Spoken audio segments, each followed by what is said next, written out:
Back to you, Derek. Okay.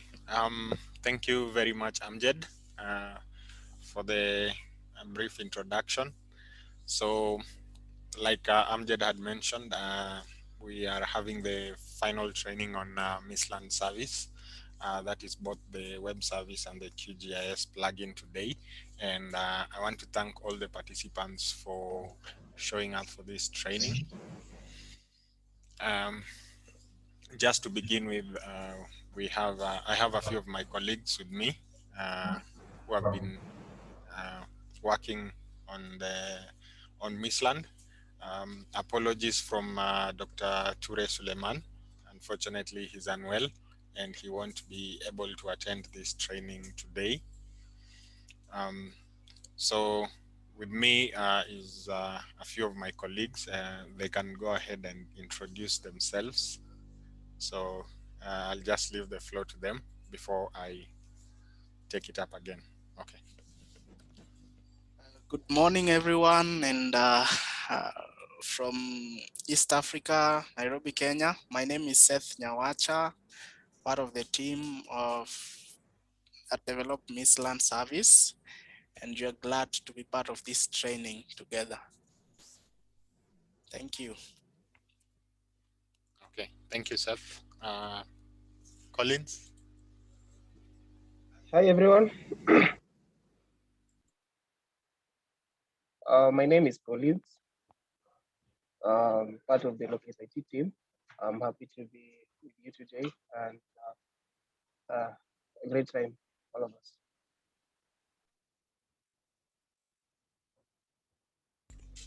Okay, so unfortunately, as the other members will have a chance to introduce themselves later when they join us in. But we want to keep this straightforward, and I think we'll just begin from a brief introduction on the whole project for some of our new participants. And to that effect, I think I will just make a brief presentation.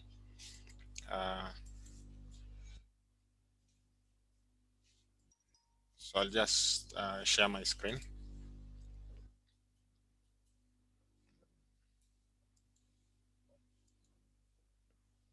Okay. So Misland, North Africa, as we all know, and some of the participants have interacted with, is a web monitoring service for land degradation monitoring, and also a QGIS plugin for advanced users for land degradation monitoring. So the objectives here is to rely on Earth observation to give timely information at regular frequencies on land degradation hotspots and vegetation loss and gain trends. So this is aimed at one, providing a harmonized kit that is for relying on the reporting standards, international reporting standards of SDG 15.3.1. It also helps to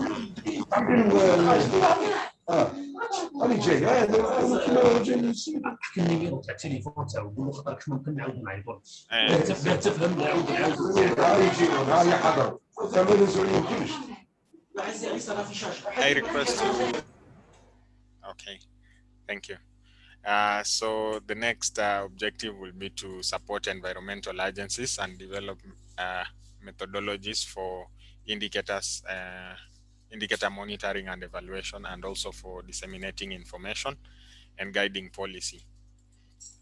So throughout this undertaking, I know OSS has worked closely with its partners, and I know some of the participants here are from the close partners, the consortia that is to develop the land degradation monitoring indicators and specifications for the service. So a big acknowledgement to all of the partners also working on the background to the realization of this project. So a brief description on what is on the kit of indicators. So Misland service has a number of indicators that include the SDG 15.3.1, which is the proportion of land that is degraded over the total area. You also have vegetation loss and gain indicators, you have forest change indicators, forest fires, and the certification indicators, which rely on Medalus. And we also have ancillary data for climate. So um, also about the development of the platform and some of the specifications of the platform. So the platform is fully open source, and we are in the process of transferring all the technology to OSS. We have training tomorrow for all the people who will be advancing the system and also managing it from the administrative side and continuous development of the same. And then just to talk about how the service has been built to the user. So all this information, again, we'll just go over it, but this is just to give you a brief. So it's been made to be user-friendly, and on the service, you have a homepage, you have a dashboard, you have the language selection. So on the homepage is basically where you get the link to the documentation, and you can send your feedback, and you also have a brief description on the selected kit of indicators. So on the service homepage is where you can also register and log in as a new user. And it's also worth noting that the service is offered in 2 languages, both English and French. So it's a responsive web design, and you can also access it from any form of device that you wish to access the platform in. So this is again just to orient you on the dashboard. So we have several panels, which we have the area selection panel. This allows you to set your area of study, and then you have the service menu bar and the layer selection. So on the service menu bar is where you have your list of indicators, and then on the right below the service menu bar is where you have your layer settings, where you set what you need to compute. And then right below the service menu bar, you have your summary statistics. So on the right hand side is where you have your map tools. So you have your custom map navigation, that is the zoom in, zoom out. You have your drawing tools, and then you have your download tools, map download tool. And then you have a base layer selection, and then you have a movable legend. So some of the novelty of the Misland platform include the fact that SDG 15.3.1 is assessed using high resolution Landsat data. This is at pilot site levels, and then long-term trends of Landsat data are also used and adapted to specific climatic zones. So we have different vegetation indices that range from NDVI, MSAVI, and the soil adjusted vegetation index. So all these are vegetation indices that are adapted to different climatic regions. Also, it's worth noting that you can see from the 2 results on screen that the high resolution data sets give a bit more information than the on patchy vegetation than what is on the coarse resolution global data sets. So also we have integrated cloud computing on the forest fire section of the Misland service, and this relies on Google Earth Engine to give near real-time information on fire events and also to assess damages. So an inclusion in the service also is the Mediterranean land use model, which assesses the susceptibility to desertification, and we are going to see this in a few during the demonstration. Also, you have several download options on Misland service, where you can export your charts, you can export your data as CSV, or you can download the TIFF format, the GeoTIFF format, for further analysis in either on desktop or any other software of your choice. So we'll begin first with the SDG 15.3.1, which is the proportion of land that is degraded over the total area. So on Misland, this relies on the methodology set down by UNCCD and also informed by the Trends Act. So this methodology is based on the assessment of 3 sub-indicators for land degradation monitoring. So that is land productivity, land cover, and carbon stock. So an aggregation of these 3 factors produce the SDG 15.3.1 indicator, which is the proportion of land that is degraded over the total area. So we're going to look at how we can compute each of these indices individually. So we'll start with the land productivity.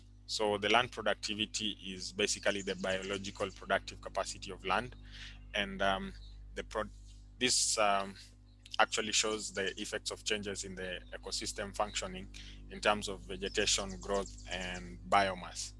So also the land productivity is measured using 3 sub-indicators. That is the state, the trajectory, and performance. All these are of vegetation indices. So the state basically compares the current productivity level in a given area to historic observation of the same productivity. And the trajectory basically looks at the trend of productivity over time, and the performance measures the local productivity of vegetation types in similar ecological conditions. That is to say that the maximum value of a pixel of the vegetation index is compared to all other pixels within the same ecological units. So again, this is a brief on each of those indicators that I have just gone over. So the trajectory, like I mentioned, is the trends over time. And here we are applying some machine learning to actually categorize areas of degradation and areas of improvement based on long-term observations of vegetation index. So we are using the significance test, that's the Mancandle p-test, and for this we using a threshold of 0.5, so plus or minus 0.5. So negative indicating potential degradation, that is negative trend from the, negative significance from the trend that is already plotted will indicate degradation, and a positive will indicate potential improvement. And once there is no change, that can be termed as stability. So for the state, the productivity state also compares the historic vegetation cover over the current vegetation cover, just to give a brief about the loss of vegetation and the gain of vegetation. So basically we use a historic baseline period for which the average is obtained, and also the comparison period for which the average is obtained. And this is classified into 10 percentile classes, that is to the 100th percentile.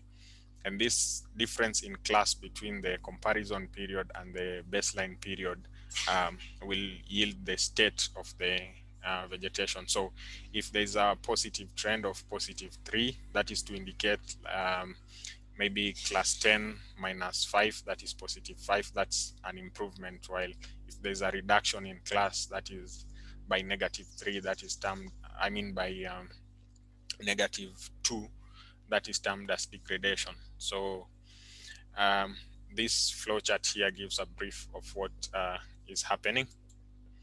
And then the last on the productivity, we have the productivity performance, which compares the local productivity levels of range of productivity of similar ecological unit. That is to say that within areas of the same ecological unit, you expect them to have the same kind of performance. That is to say the the value of the vegetation index is supposed to be similar, and for maximum performance, they are all supposed to hit a certain maximum.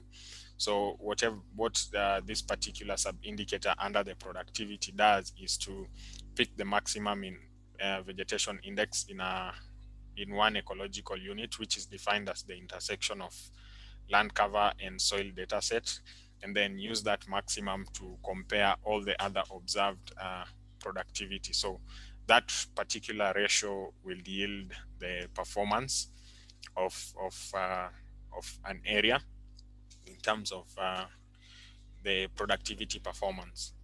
So we are all going to see how this plays out in the service, and then the final, a second sub-indicator under the SDG sub-indicator is the land cover changes. So the land cover change addresses the state and transition in the structure and composition of the landscape due to natural events and human activities. So on the Misland service, you have the global data set, that is the SRCCI land cover, that is 300 meters, covering from 1992 to 2015. And then the C3S, which comes from 2015 to present, but with a 1-year delay. And then you also have the probe 100 meter global vegetation index, which is from 2015 to 2019. So these two data sets are readily available, and particularly for land cover, we need data sets that have a form of consistency so that we can make valid comparisons for land cover changes.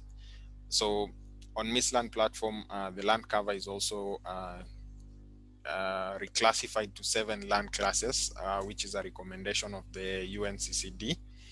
And these classes are the forest, the grassland, cropland, wetland, artificial areas, and the bare areas and water. So the methodology to assess land cover indicator generally involves generating land cover transition maps and land cover transition matrix. So this means that the basic transition map is like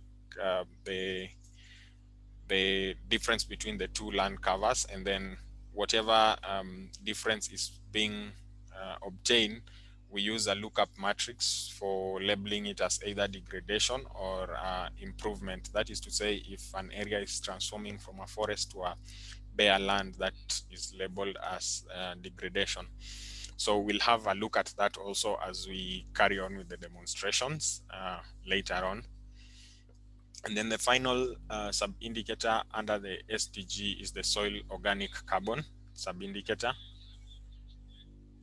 And the soil organic carbon sub-indicator basically assesses the amount of carbon in the soil. This is the organic matter. So with the Misland platform, you have an initial estimate of soil organic carbon from ISRIC Soil Data Hub. And then for the assessment, what is happening is that you're taking the initial soil organic carbon using land cover transitions compared to a land cover coefficient, transition coefficient matrix. You obtain a degradation or an improvement.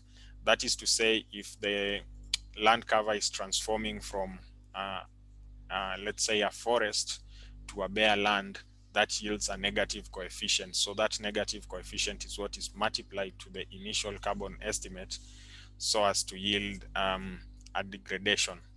That consequently makes us to be able to assess the carbon stocks over the years.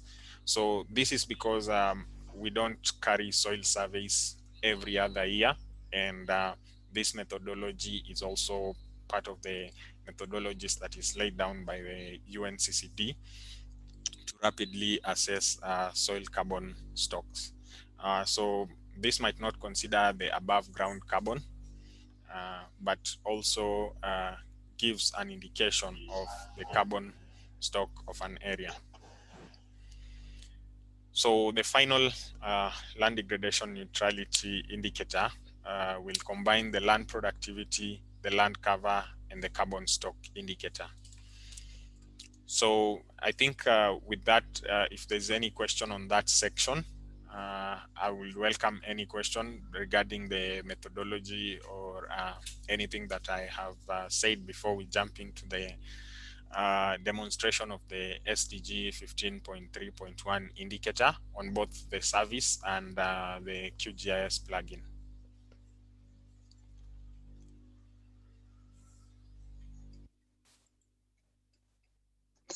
Very much, Derek, for your presentation.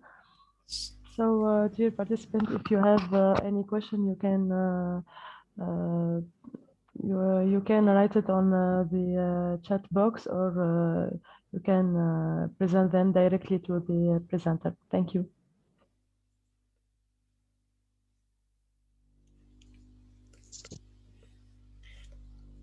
So I will take any questions at this point before jumping into the demonstrations.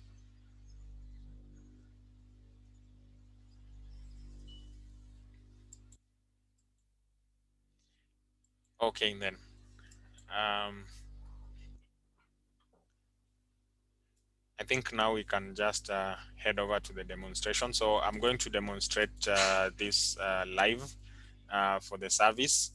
And then for the QGIS plugin, we'll just play a brief video, just taking you through the same steps.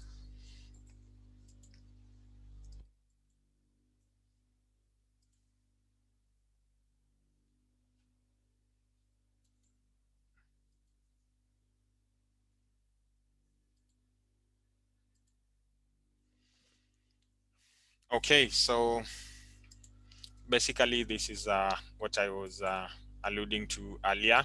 So this is the Mistland service, and this is your homepage where you have the brief description on the service. You also have some training guide and some videos which will be uploaded soon, and you can have a whole playlist on this section for all the information you need about the service. We also have a feedback and help section here. So in case you're experiencing any challenges, or in case you have any observations, you can always post it here.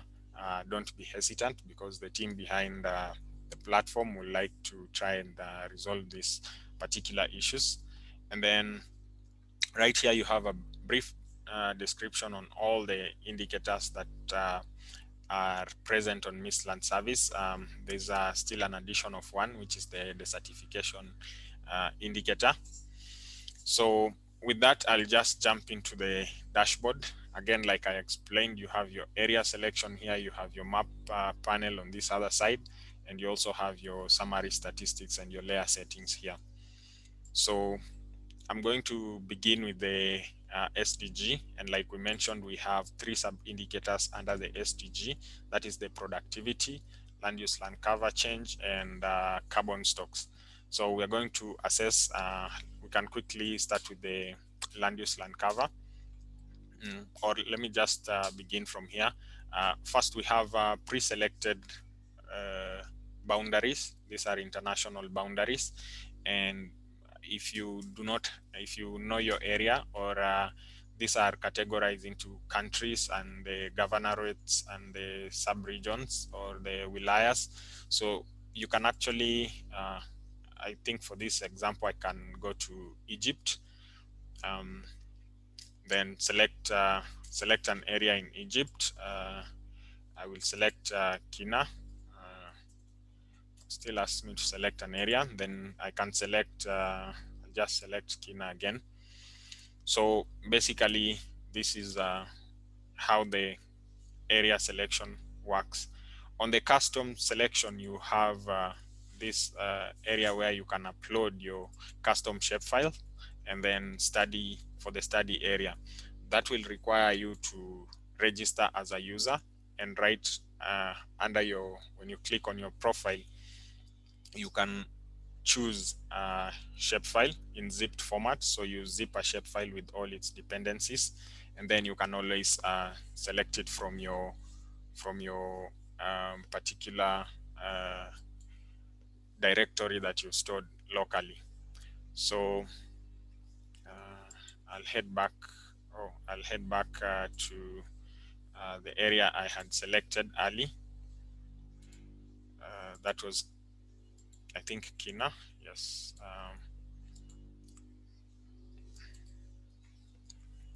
Yes. So there you have it. You can either use these pre-selected boundaries or you can use custom boundaries. Or an alternative will be to draw a polygon. You cannot actually draw a polygon on the map, and this will analyze for the selected area that you have drawn. And then, like I mentioned, this is the service menu bar where you have a list of all the land degradation indicators. So from the SDG to the vegetation loss and gain, the forest change, the forest fires, and the Mediterranean land use model. So right here is where you have your layer settings. So once I've selected the SDG, I have several sub-indicators that I wish to compute. I can select them in this section. And then you have your data download options here. You have exporting the chart as an image. So you can quickly export the chart as an image, and you can have the view. Sorry, I'm in dark mode, so this might not show properly. And then you can have, you can download the data in CSV format and plot that on Microsoft Excel so that you can customize your charts or have the figures. And then you have this option of downloading the result as a TIFF. So this will download this particular image as a TIFF that can be used in an external GIS environment like Qgis or Arcgis. Now, with that brief description, again, this is the map panel where you have the base layer selection options. So there are several base layers, including the satellite, and then you have your legend. So the legend is actually movable on this end, and you have the standard map navigation, which is the zoom in, zoom out, and then you also have the edit layer. So this particular polygon that you have drawn, you can actually edit it or just clear it and just clear it, or clear it and draw another one. So I think that captures that brief that I had given and puts it in context in terms of demonstrating where everything is set up. So now I can begin with the SDG 15.3.1. So like I had mentioned, you have three sub-indicators. That is the land productivity, the land use, land cover, and the carbon stock change. So just to begin with what is loaded by default, you have the land cover. So with the land cover, you can view the state of the land cover, or you can assess the land cover changes. So what is currently displayed on the screen is the land cover state for 2019 of Kina area. And if you wish to compute the land cover change, you can actually on this second selection option, you have either the land cover. This views the state of the land cover for one particular year, and this will assess the land cover change between 2 years. So on selecting that option, already the system by default will ask me to select a start year and an end year. So with this, I will select my start year to be 2010, and I'll look at 2018 just to assess the land cover changes. So again, quickly, but yeah, you can have the results. So for this particular area, we have a bit of degradation, and most of the area remains stable. And what to note with the land cover change is you can always compare the 2 years by looking at the state using this compare land use land cover option. So for this particular area, if I drag it to my right hand side, you have the land cover for 2010. So we can see that in 2010, we had a few urban areas, built up areas, and most of it remained cropland and some few grasslands and a little bit of bare land. So in 2018, we can see there have been significant growth in the artificial areas, in some areas where they didn't exist, like this particular part where you have growth in urban areas and new urban areas coming up. So this can actually help you to analyze whatever information you are obtaining. So most of this degradation hotspot can be attributed either to the growth of artificial or built up areas in Kina area. So that covers it for the land cover. And then one other sub-indicator that is very close to the land cover is the carbon stock change. So again, this relies on changes in land cover and the initial carbon estimate of an area. So for this, we'll also assess the carbon stock change, and we'll look at, you also have an option to select the start year and the end year. So we can select between 2010 again for consistency with 2018. And you can see the result almost follows the land cover changes, but with some slight differentiation based on maybe the initial carbon estimates. So you can see that the areas that experience a bit of urban growth have reduced carbon. This is because there is very little biomass to add organic matter to the soil. So still under the SDG 15.3.1, you have the productivity indicator. And on the productivity indicator, you have a second selection here, which is the source of data, if you wish to compute using Landsat or MODIS data. So I'll first demonstrate it with MODIS, and you also get a third option here, which requests for which sort of analysis you would wish to carry out. So like I had mentioned, the productivity has three sub indicators, which is the trajectory, the state, and the performance of the vegetation. So first we'll look at the state, and we'll look at the state between also, we'll look at the state between 2010 and maybe 2018.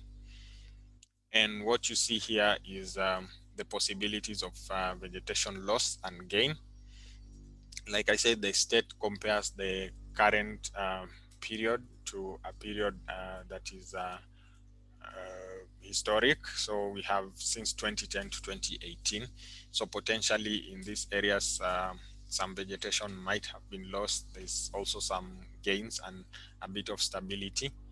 So there's a clear difference between what is captured by the MODIS and what is captured by the Landsat, as we will see maybe later.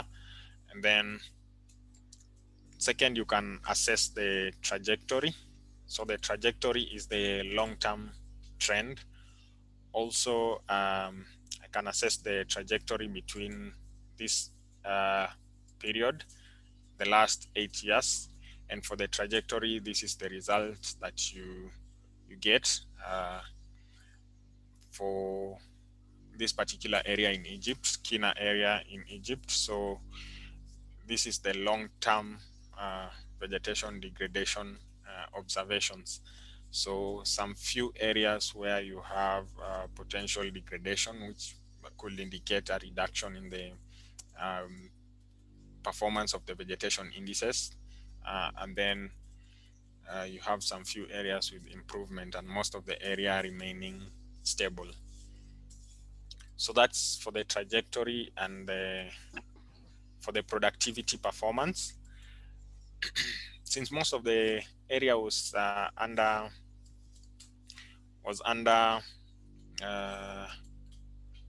cropland, you'd expect it to have similar ecological conditions.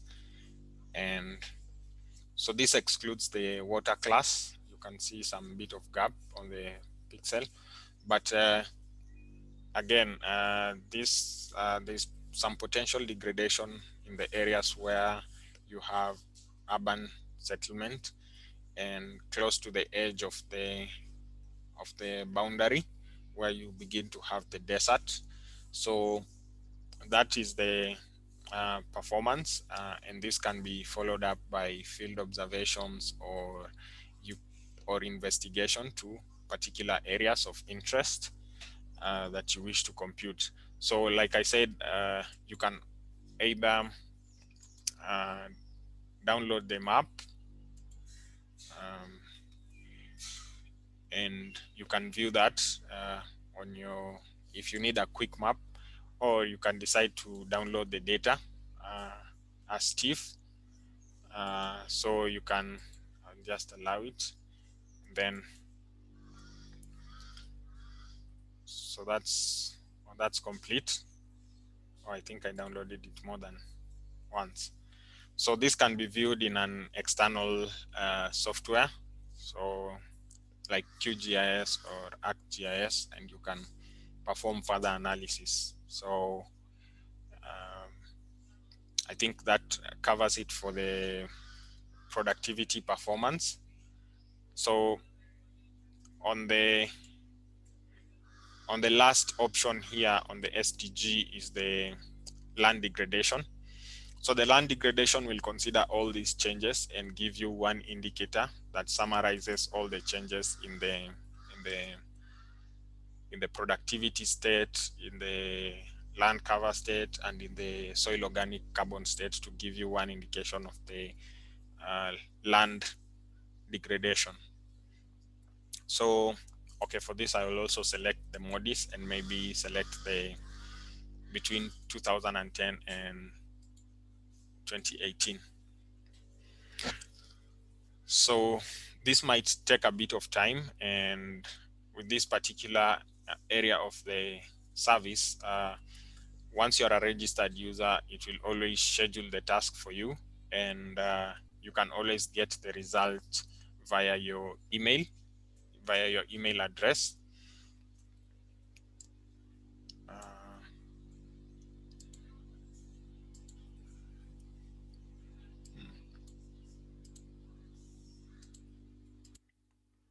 So we'll just open another tab to carry on with the demonstration.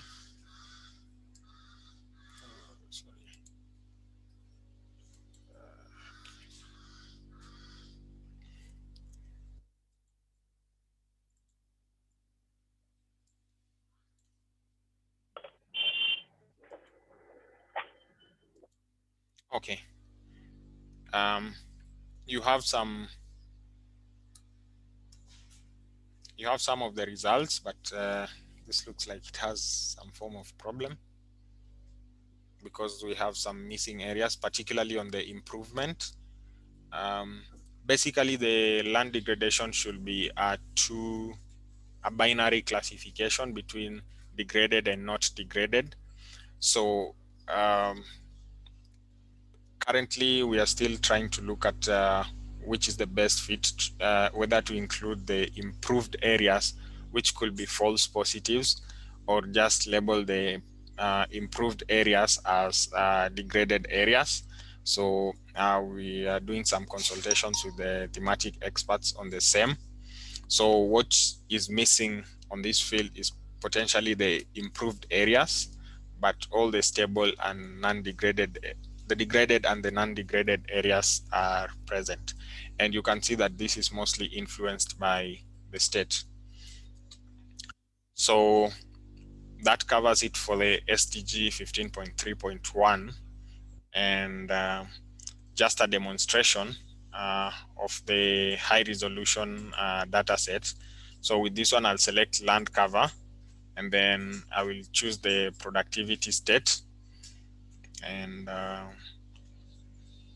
think I will just use a different area because I'm not so sure on the availability of data. So I'll just go back to Tunisia, and then with Tunisia, I'll go back to Ariana, then select an area. Let's just select Minla. So with the productivity state, you can select which data source to use. And with this, you can also, on this particular layer, there's a setting cog here under your, just next to your cached data, where you can select the type of index you wish to compute. So whether it's the NDVI, the survey, or the M survey. So I'll go with NDVI for this demonstration, and then select my start year, which is 2010 to 2019. And this should take some time to compute, but yeah, there we have our result. So you can see that with this, you have a clear representation of even the patchy areas, and you can make your decisions or decide to plan your field visit to see these highlighted areas of vegetation loss. A comparison to what will be seen with the same using let's say MODIS global dataset is oops, okay. So this is what will maybe be seen using MODIS. It's still informative, but there's a very huge difference due to the generalization that it produces. So that covers it for the SDG 15.3.1 indicator on the Misland web service platform. So if there is any question, you can raise that before we make another demonstration on the QGIS plugin.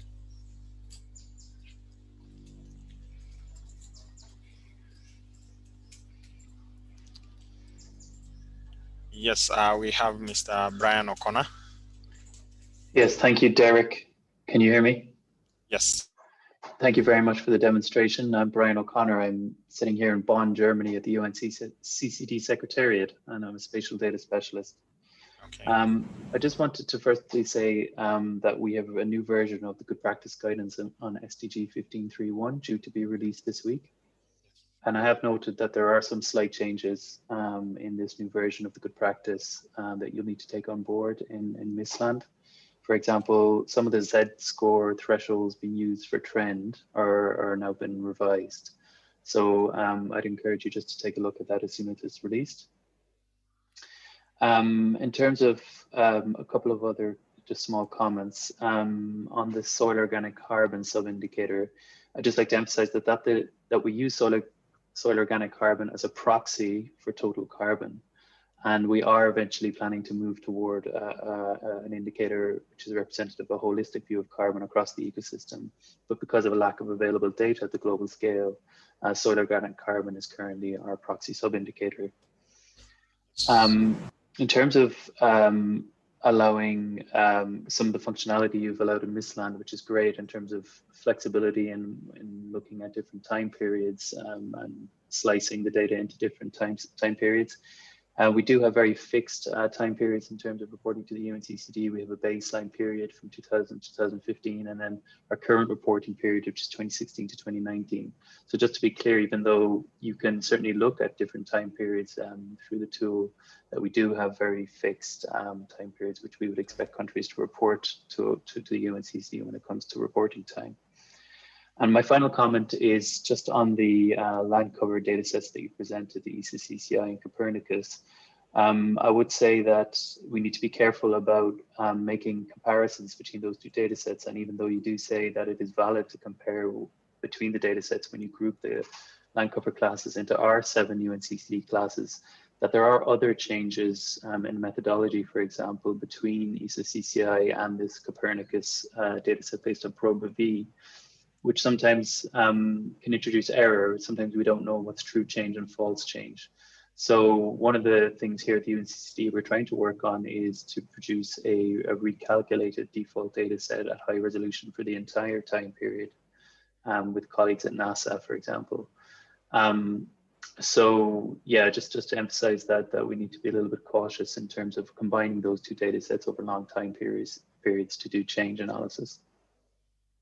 So that's all I'd like to say, and I think my colleague Sarah Manelli will be joining the call as well. I have to leave for another meeting in a couple of minutes. But thank you, Derek, for the chance to intervene on the call, and best of luck with Misland. Okay, thank you so much, Brian, for those comments. That is very insightful. So this is based off of the UNCCD good practice guidance that came earlier. And I know there's several developments that are still yet to be made on Misland, and the whole development process has been flexible to consume data from any source or to make the particular adjustment. One of the improvements we look at making into to Misland is actually having the fixed baseline, but still giving the flexibility to compare between the number of years that users in different domains will wish to compare, particularly for the vegetation loss and gain. So this could be influenced by specific occurrences in specific periods, so that will still be left flexible. But thank you very much for those comments, Brian. And you're welcome. Okay, so I don't know if there is still any other question from the audience.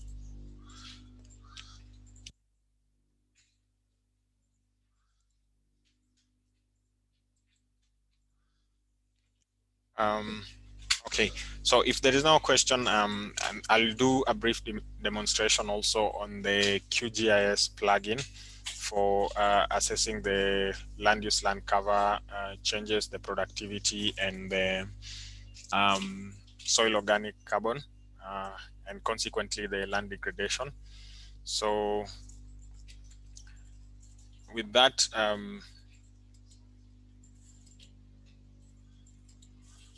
I will just play.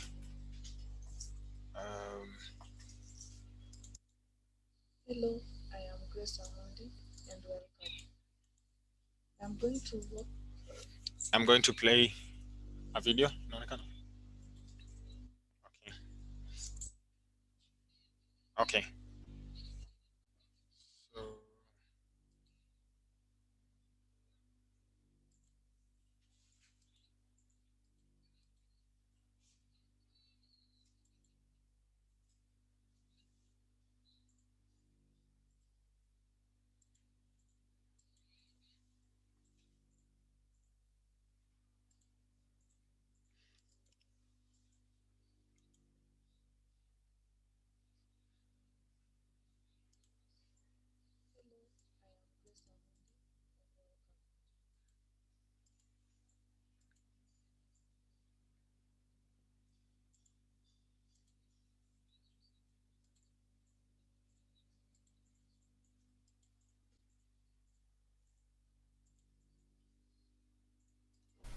I am going to walk you through Misland Qgis plugin and how it works. So this is a tool that monitors land degradation by analyzing the land condition through 3 aspects.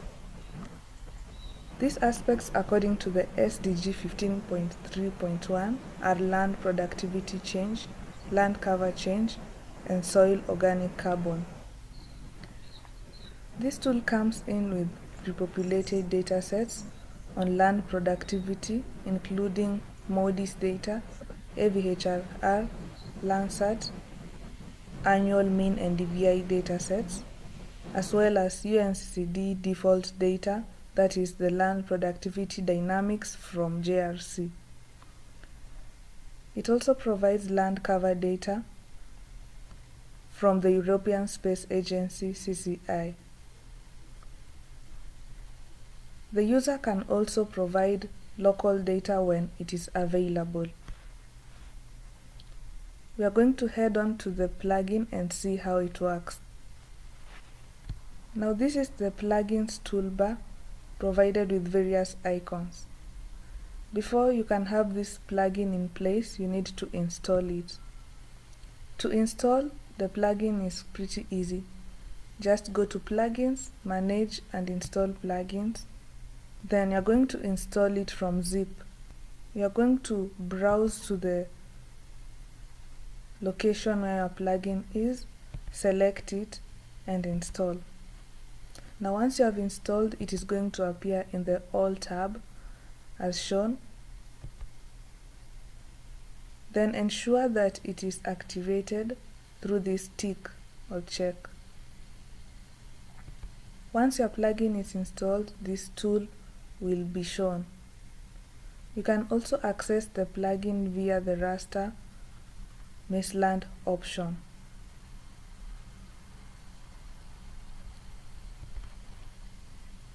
After you have installed your plugin, the next step is to create an account or register. So to register with Misland, all you need is your email, name, organization, and the country. Misland operates within North Africa, as shown in the list. So once you have provided this, you'll receive an email notification with a password provided. Use this password to log into your account. On successful login, you are going to be able to calculate the indicators. To calculate indicators using Misland, click on the calculator icon. Then we are going to be focusing on SDG 15.3.1 in this tutorial, and I will be showing you how to calculate using the default datasets provided. Select land degradation. Then we are provided with two options to either use the default UNCCD data or to go ahead with our customized data stored locally on our computers. I will show you the first option.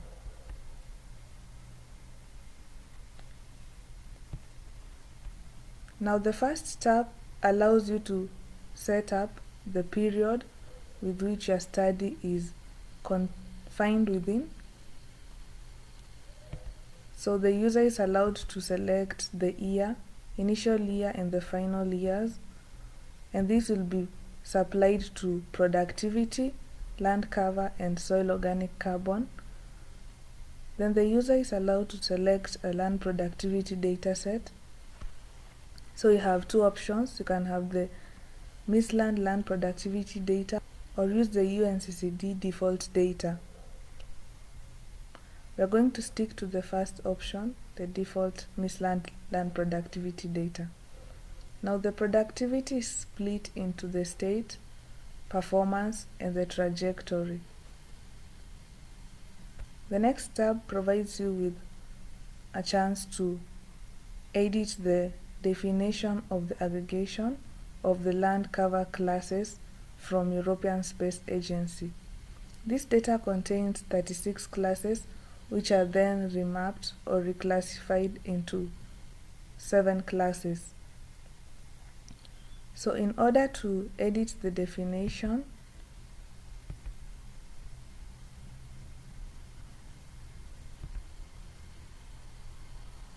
you will be provided the default definitions for the various classes.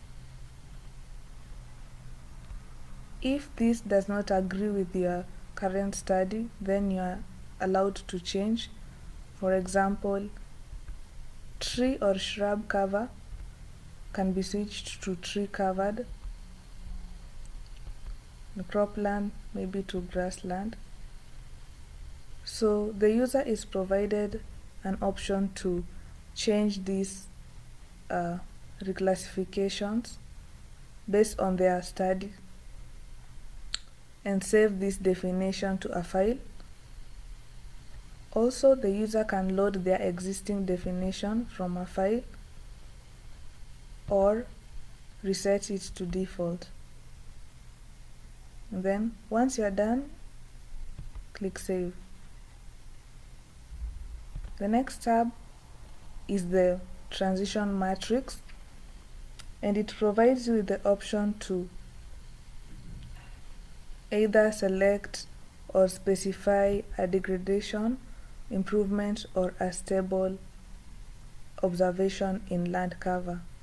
Now it is important to note that an assumption is made whereby an increase in productivity and soil organic carbon is considered an improvement and a good thing, and where there is a decrease in the productivity and soil organic carbon, it is considered a bad thing or a degradation.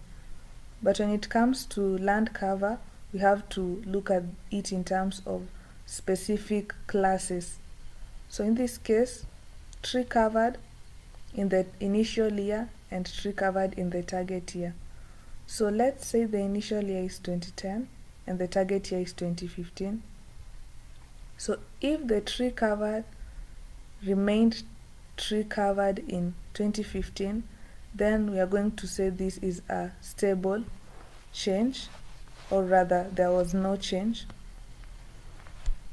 But let's say in the initial year 2010 we have tree covered, then it changes. This is considered degradation. Now, as you can see, whatever is provided is the default according to UNCCD. However, the user is allowed to change this matrix according to their desire or their study area. So let's assume that moving from tree covered to grassland is an improvement. Just click on that, delete it, and type plus. This will change it from a degradation to an improvement. If there is no change or it is stable, then you type in 0. So we are going to reset the table to the default values. However, the user is allowed to load an existing table or save their customized table. It is important to take your time to go through all of these matrix values to ensure that they coincide with your study, as they have a very high effect on the output data. The next step is to select the area of study. You are allowed to select country or a region based on the default data. Now this is not recommended for use. However, the user can load an existing shapefile, GeoJSON, or KML file containing the polygon of the area of interest.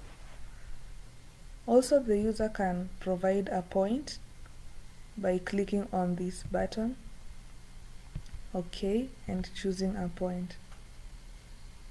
This point will be loaded automatically onto the plugin. We are going to use the default country or region option and select Libya, the region Tajura. You're also allowed to select a buffer region, which will provide an offset to your already loaded polygon or point. Then finally, the last option will be to add the task name and some notes just describing what the task entails.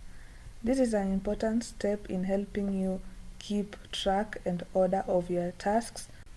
So in order to check the status of your task, you can click on the cloud icon and then click on refresh list.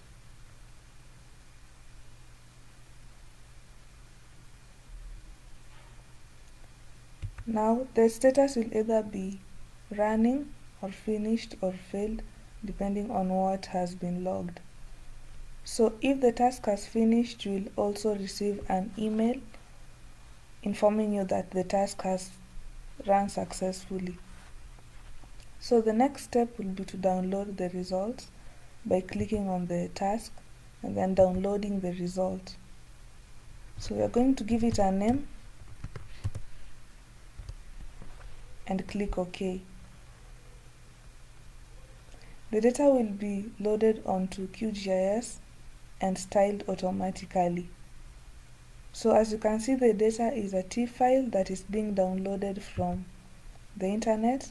Therefore, you'll require internet connectivity. So the speed at which the data will be downloaded will be highly reliant on your internet speed as well as the size of the incoming data.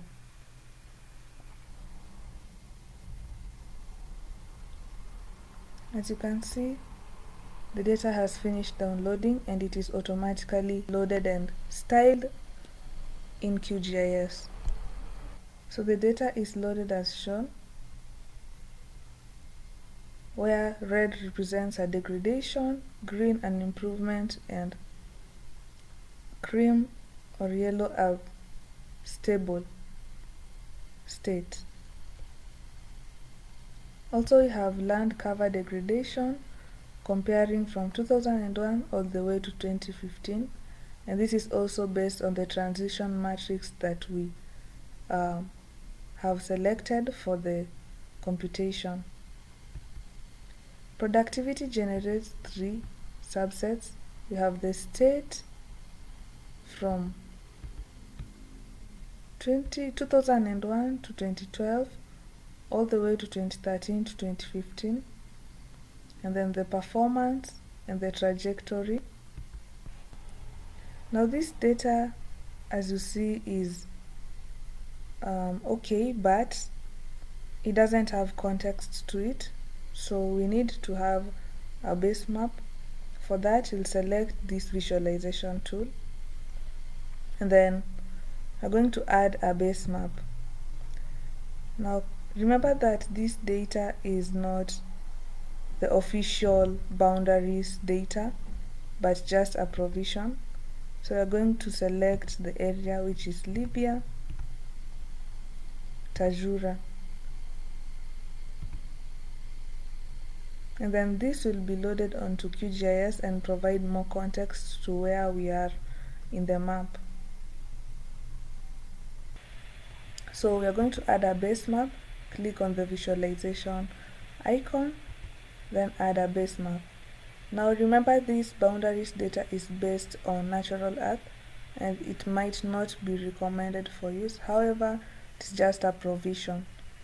So we're going to use the mask, and then select the area we are studying, Tajura, and click OK. This data will be loaded onto QGIS and mask out the area of interest.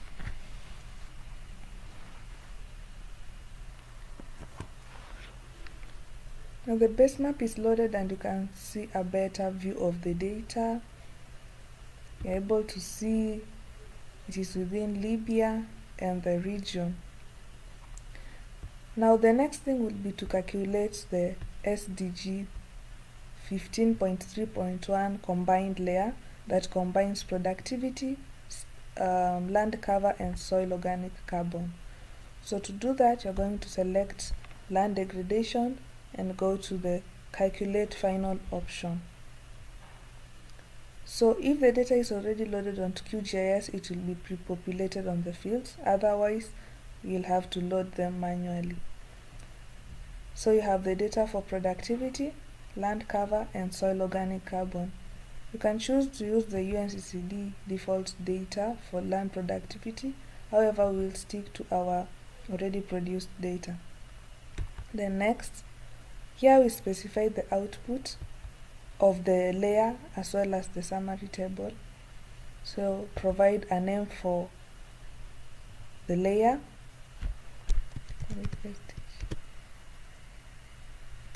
15 Libya. Can also give the same name to our summary table, Libya, and then select the region of interest. In our case, it remains Tajura. Then the options, the SDG final layer combined.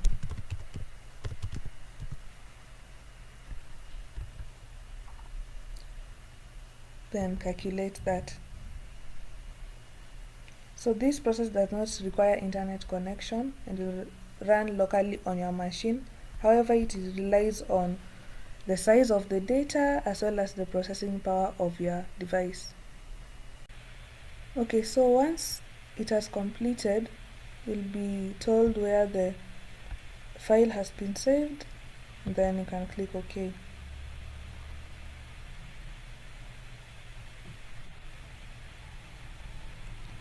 So the layer that will be loaded are two: the land productivity and the SDG 15.3.1 indicator layer. So the land productivity layer has 5 classes, and the SDG has 3 classes. So based on whether it's declining or increasing, it will show various colors as shown. Also, we can open the summary table and see what we have. So where the summary table was saved, we're going to open the XLS file.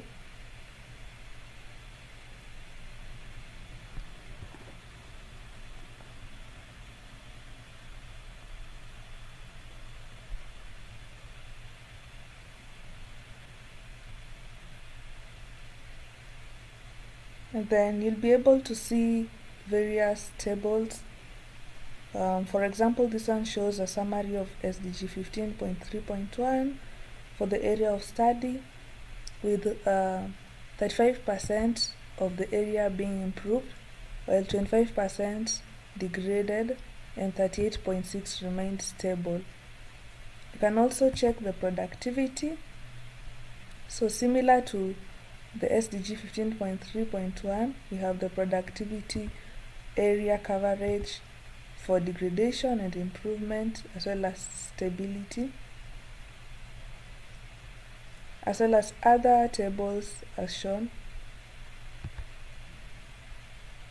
We have for soil organic carbon, land cover, and UNCCD reporting. So take your time to have a look at these tables and see what is computed as the summary of the final computation. If we were to compute using customized data, for example productivity, the user would be provided the option to select either AVHRR, MODIS, or Landsat data, and then leave the rest, and then set the various parameters that are required in the next tabs, the area of interest, and calculate.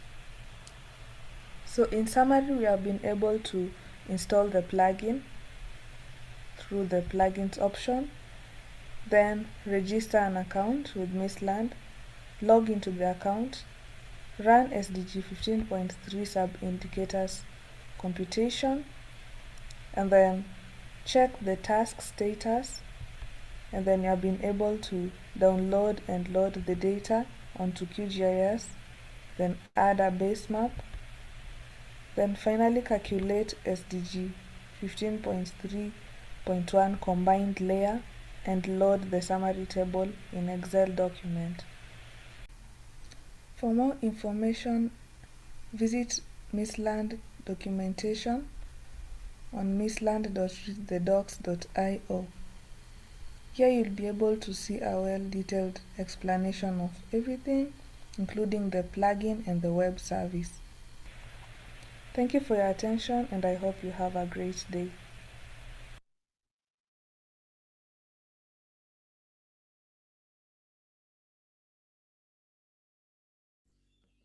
Okay, so that wraps it up for the SDG 15.3.1.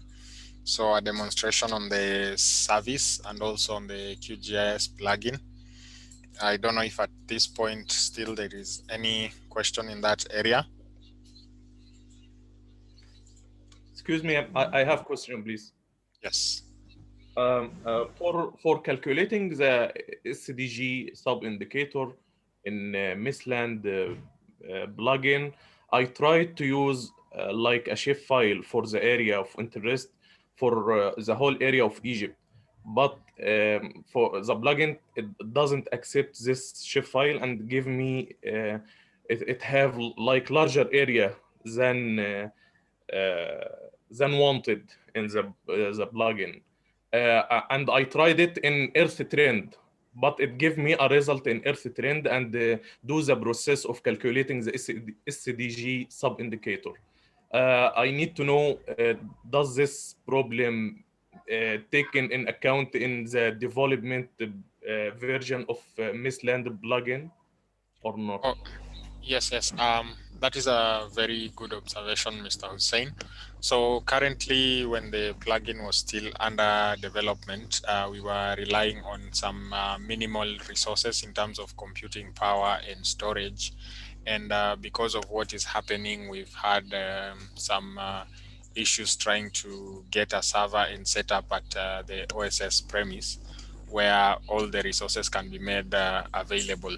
So very soon, with the final release of the QGIS plugin and Misland platform, you'll be able to compute the large areas that you wish to compute, including the whole of Egypt.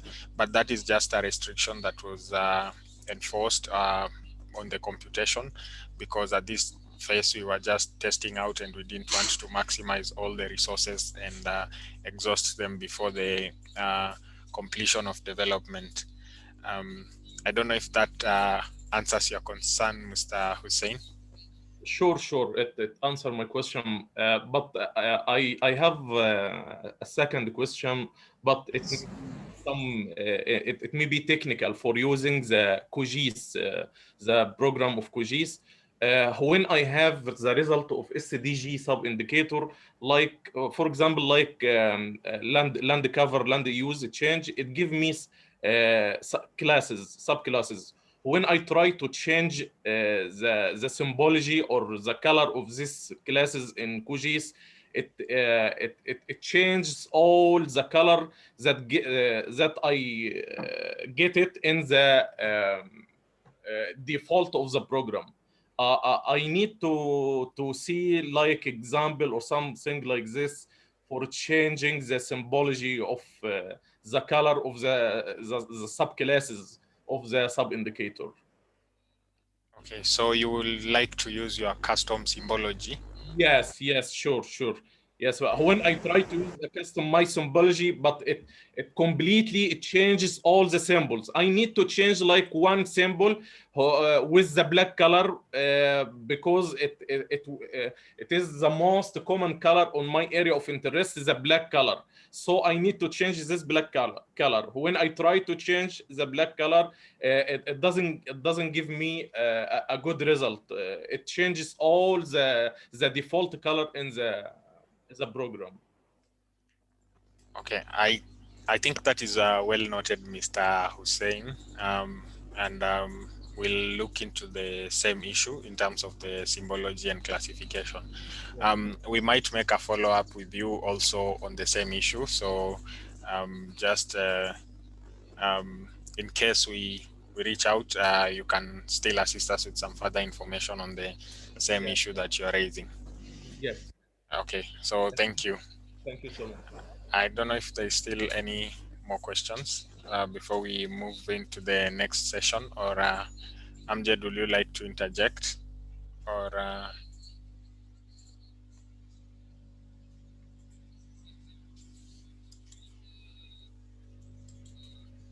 yes, Dr. Sami. Yes. Good to see you. It's nice to see you, me. Yes. I think the last version, so it must be all function must be work probably. So as you answered Mr. Hussein, it's not the last version. I think this is the last version. It must be work probably in all function. Yes, Dr. Sami, this was meant to be the final training in this series, but as you know, with the timelines and what has been happening, this might not be the final version, but most of the functionalities will still remain the same, only a few corrections here and there and some additions, but the way you go about computing indicators and most of the functionalities that are already in place won't change, but rather will be to look at expanding resources and correcting some of the observations from the users. So again, in case you come across anything, still just relay the same. Most of the materials for the training will always be updated and made available. For the service, we also have recordings that will soon be made available on the platform, and you can follow through. So this might just be the final training that we are together one-on-one, but we are still behind on the development and support for all the Misland users. Yes, thank you, Derek. Somebody from OSS in the platform? Yes. Abir bin, okay. Abir, I think it's better to arrange together to take certificate from the different participant in the project. It's when Derek finish the last version, we need to test and send you, it's okay, before finish the activity with Misland. Thank you. Okay. Thank you, Dr. Sami, for your comments. Thank you. Abir, I need to listen your answer. Do you hear me, Abir?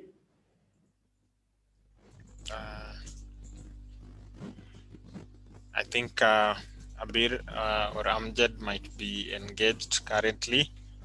Okay, nobody from OSS manage this. Okay, no problem. Okay.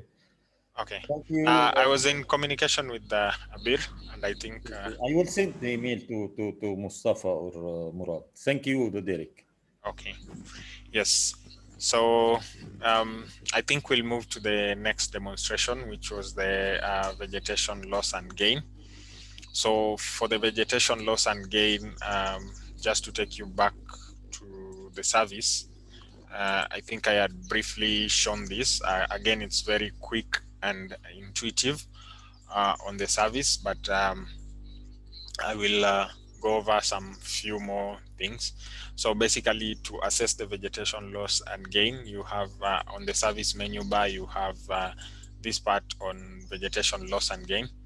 So it almost works similarly to how you compute the state, but this one now is where you'll have the liberty to select particular years. So instead of a fixed baseline, for this you'll be able to assess quickly between two particular years to see if there's been vegetation loss or gain. So the default dataset is the MODIS dataset, but you can also select Landsat dataset.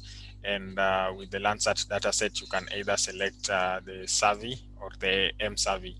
So with this, I can maybe compute between 2010 and 2018. And if the data is available, I should get an output. But can just select on NDVI, which I think should be available. So that is between 2010 and 2018. Yes. So I must also relay to the users that we've had a review with the OSS team, particularly on the cleaning up of the data set based on the feedback that we had received. And we are in a whole process of deploying the full system and at the same time cleaning up all the data sets and deploying. But the functionalities of the service and the look will still remain the same. And you can always continue using the service and provide feedback and information on anything that is noticed or seen. So again, sorry for that deviation, but we were still on vegetation loss and gain, and this particular demonstration was very fast because it's quite intuitive. It's just selecting the data source, the desired vegetation index, and then the start year and the end year. And then also as part of the vegetation loss and gain, we have the forest change. So forest change is assessed using the high resolution Hansen global forest loss dataset. this highlights the hotspots. So I might select an area that is forested. Let's go to, I know Jenduba is forested. So I'll still select an area in Jenduba, and we can just go to the northern side, which is Tabaka.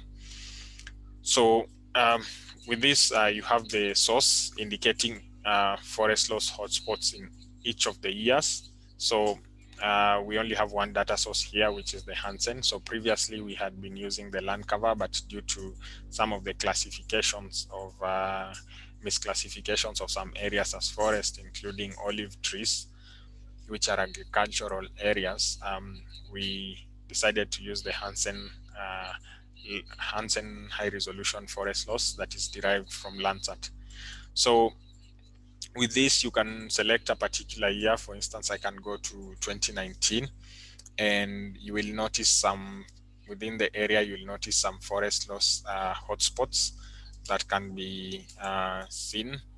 So this is particularly in a straight line. This might be opening up of a forest close to a road or some other areas. So with a similar pattern on the southern side of this Tabaka region. So this forest loss might be due to human influence, sometimes fires, or might be climate induced, but this will help to highlight, particularly on a yearly basis, the areas that have experienced forest loss. And you can see the summary statistics here being around 19,770 meters squared of forest was particularly lost in 2019 in Tabaka area in Tunisia. So that is the section on forest loss, and then I will also do a brief demonstration on the forest fires. So before I can move on to the forest fires, I will demonstrate the vegetation loss and gain and forest change also on the QGIS plugin. And I hope this is straightforward and clear enough for the audience, particularly on the service.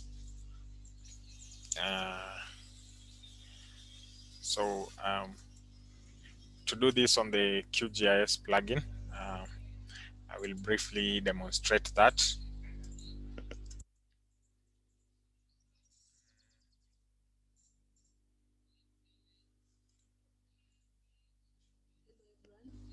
I'm going to walk you through Misland Qgis plugin in its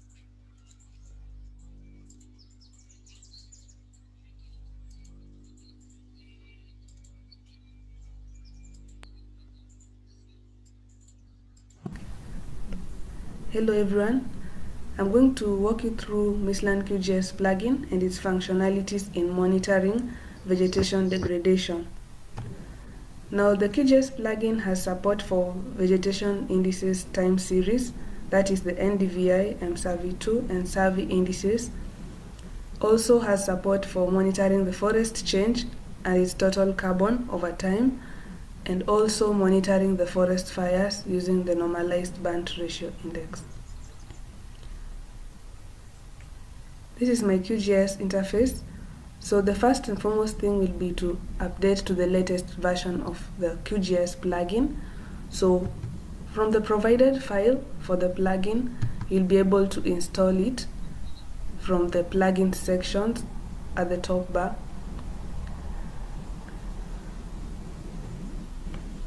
This will ensure that all of the latest changes that have been made to the plugin are reflected on your QGIS.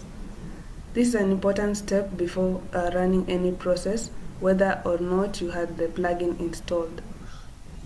So you're going to install the plugin from zip. So select install from zip and go to the directory where your zip file is located. Now once you have this installed, you're going to ensure that it is enabled in the all section right at the top. So search for it, Misland, and ensure that the check is marked. Now once it's installed, you will have this bar that will appear at the top here with the icons for the plugin. Also, you can access the plugin through the raster menu and Misland options. So the next step will be to create an account. If you have already created an account from the previous workshop on SDG15, then you're set to skip this step and go on to the next step. But if you don't have an account, then you'll have to proceed and create one. Now, assuming that you have created an account and logged in, you're going to go straight ahead to calculating vegetation degradation. So for that, you can navigate to the raster menu, down to Misland, and select Calculate Indicators. Ensure that it is the Calculate icon as shown. This can also be selected on the top bar here using this Calculate icon. So click that. Then you're going to begin by computing the vegetation indices time series for the NDVI, MSAVI2, and SAVI. So select that. And then, as you can see, Misland Qgis plugin provides you the ability to compute these indices for Landsat 7 ETM+. So the starting year to the ending year ranging from 1999 to 2020. Now, you as the user, you are able to change this time period based on your preference. I'll leave it as from 1999 to 2020 as it is. Now I'm going to work with the NDVI. Then I'm going to give my plot a title, NDVI 1999 to 2020. Then you're going to choose an area of interest. I'll be working with Algeria, Alga. You can also decide to work on a point instead, or add your own shapefile, GeoJSON or KML file. Now once you have selected your area of interest, the next thing will be to give your task a name. This will ensure that you keep track of whatever process is running and you're able to reference it later. So NDVI 1999 to 2020. Then you're going to calculate. This task has been submitted to Google Earth Engine, so whatever is computed on the cloud and on the fly, and you'll receive your results once they are completed. So in order to check if your results are done and to be able to visualize them, you're going to go to this option, the cloud icon, as you can see, view Google Earth Engine tasks, or under the raster menu, go to Misland, view Google Earth Engine tasks. Now, if your task is completed, you'll receive an email as well, informing you whether the status was finished, failed, or it is still running. So in order to view your task, you'll need to refresh the list to see the task that is running or that is completed. So if I refresh, you are now able to see the task that I've just run right now, that is NDVI 1999 to 2020. You're going to download the results, so ensure you have clicked on the task and download the results. So as you can see, we have a graph showing NDVI from 1999 to 2020. Now you're able to change or zoom in and out of this graph. Also, you're able to set some other computations, plot some other computations, as well as export this as an image or a matplotlib value, or in whichever way you like it.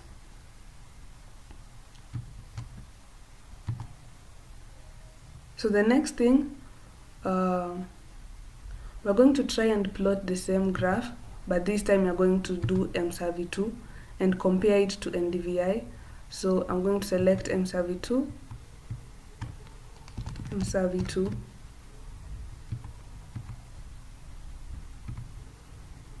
then MSAVI2 as well.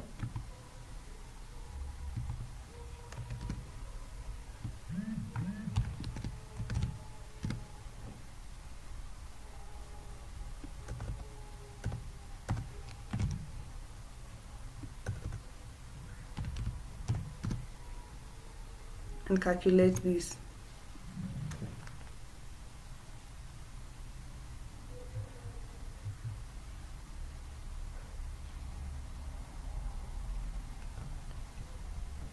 Now, once again, to check if your task is done, click on the cloud icon, refresh the list,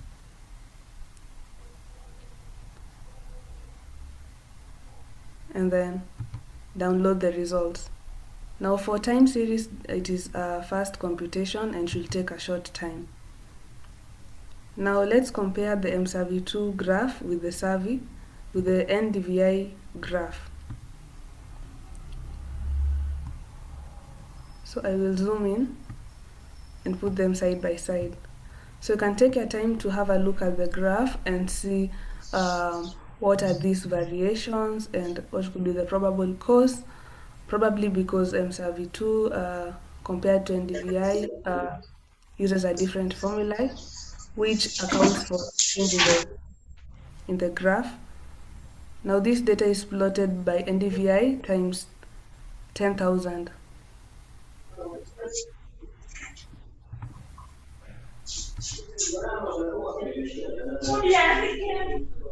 Next, we are going to have a look at forest degradation hotspots.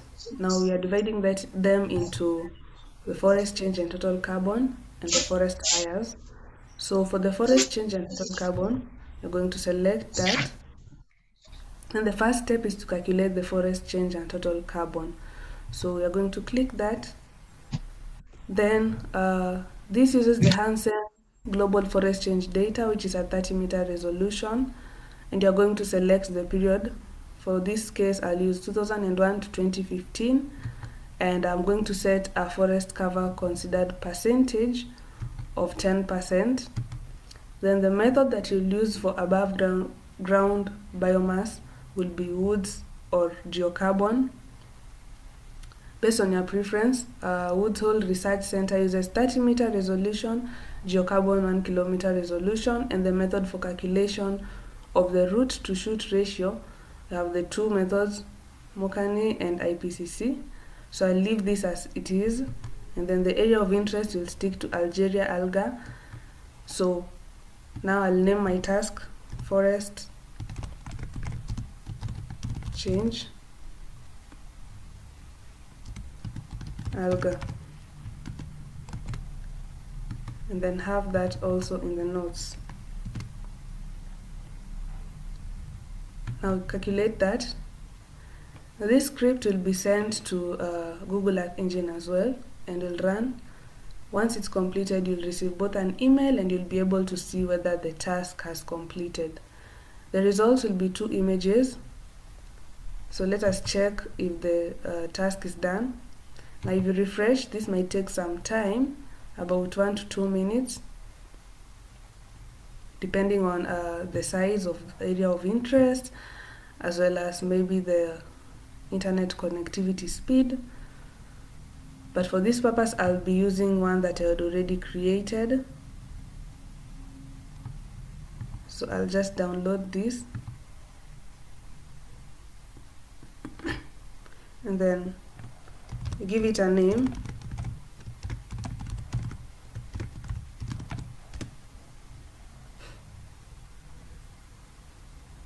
Now this will be downloaded and added onto Qgis platform. So we have the 2 layers for the total carbon in the initial year per hectare, and then you also have the forest loss from 2001 to 2015. So looking at the forest loss data, we are able to see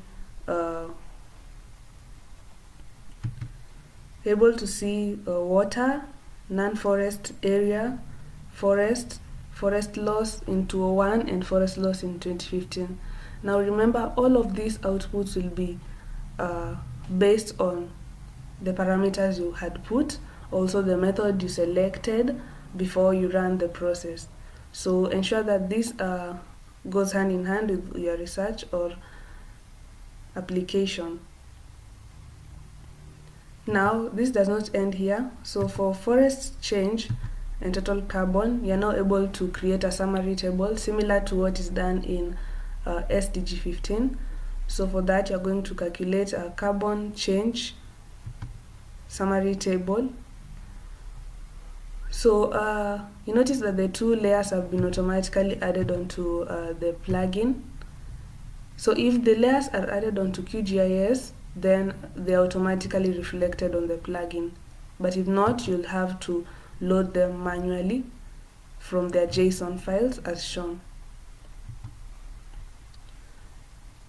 Next, we're going to specify a summary table output location. In this case, I'll just call it TC summary 1, and this is where the summary table will be created. And then we'll select an area of interest, which will stick to the same area of interest that was used to create the forest change and total carbon data set. And then we'll name our task summary table. That. Then calculate.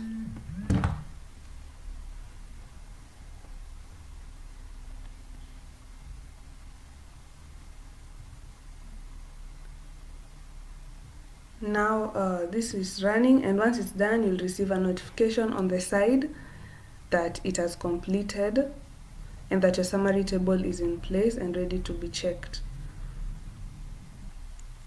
So in order to check your summary table, you're going to go to where you saved it. This is TC summary 1. Open it, and then you'll be able to see a similar Excel file showing the summary of carbon change over the period you selected and the level of impact, that is in terms of the area it covered, both in hectares and in percentage, as well as other values. So take your time to look at this summary table and see if it matches to the expectations.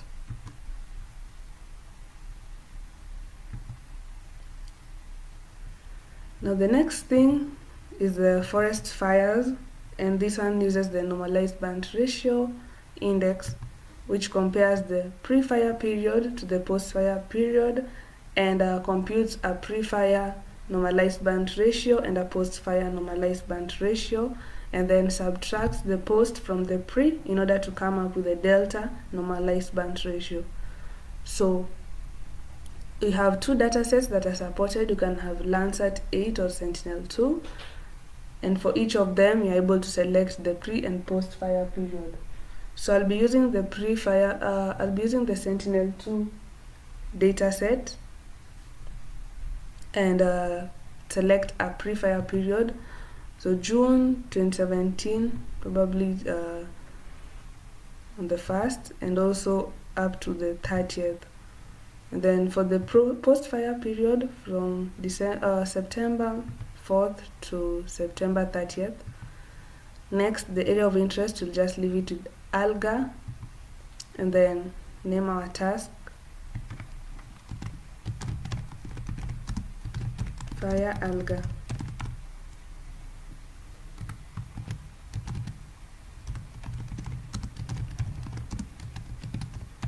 Alga. Okay.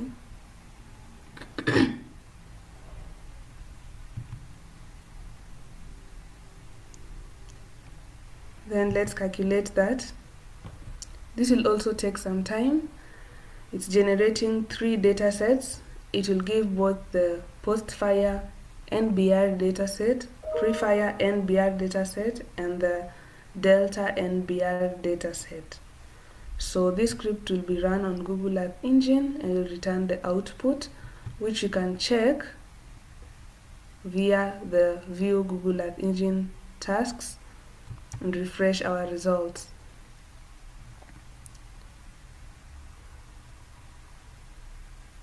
Now on running that, we should be able to see, so this is still running. I'll select a similar task that I had run earlier with the same results and download it. So we'll name it Forest Fire Alga.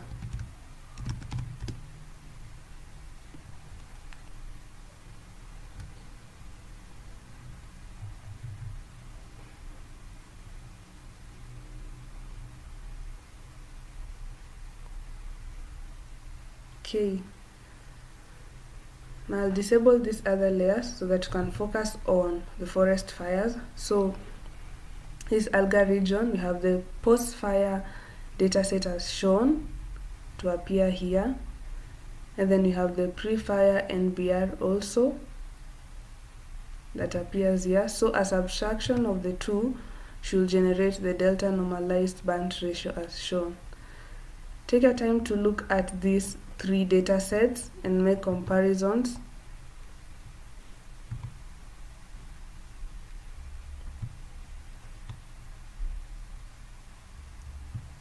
Okay.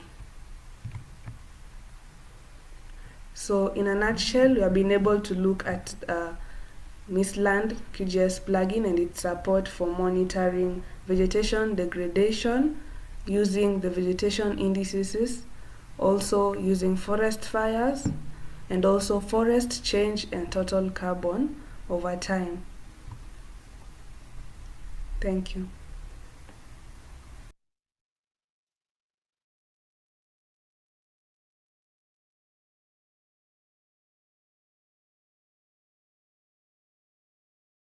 I think that demonstrates it for the QGIS plugin. So I think I will demonstrate the last part of the forest fires on the Misland service. So again, I will just share my screen. I don't know if at this point there is any question. Earlier on, I had someone was asking about the detailed documentation. So again, on Misland readthedocs.io, you can actually find the rich documentation on each of the indicator. So if you want to compute the vegetation loss and gain, everything together with the videos are contained in the documentation. So with that, this is just to give a resource and to point you to the right resource to look at. So someone has asked the same question. So you can always find it at mislandreadthedocs.io. I'll just copy this and put it on the chat.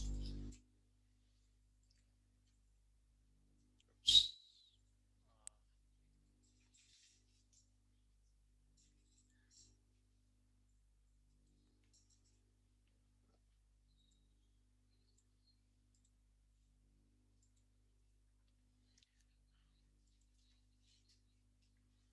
Okay, so now to demonstrate on the forest fire on the Misland North Africa service, I'll select an area in Algeria.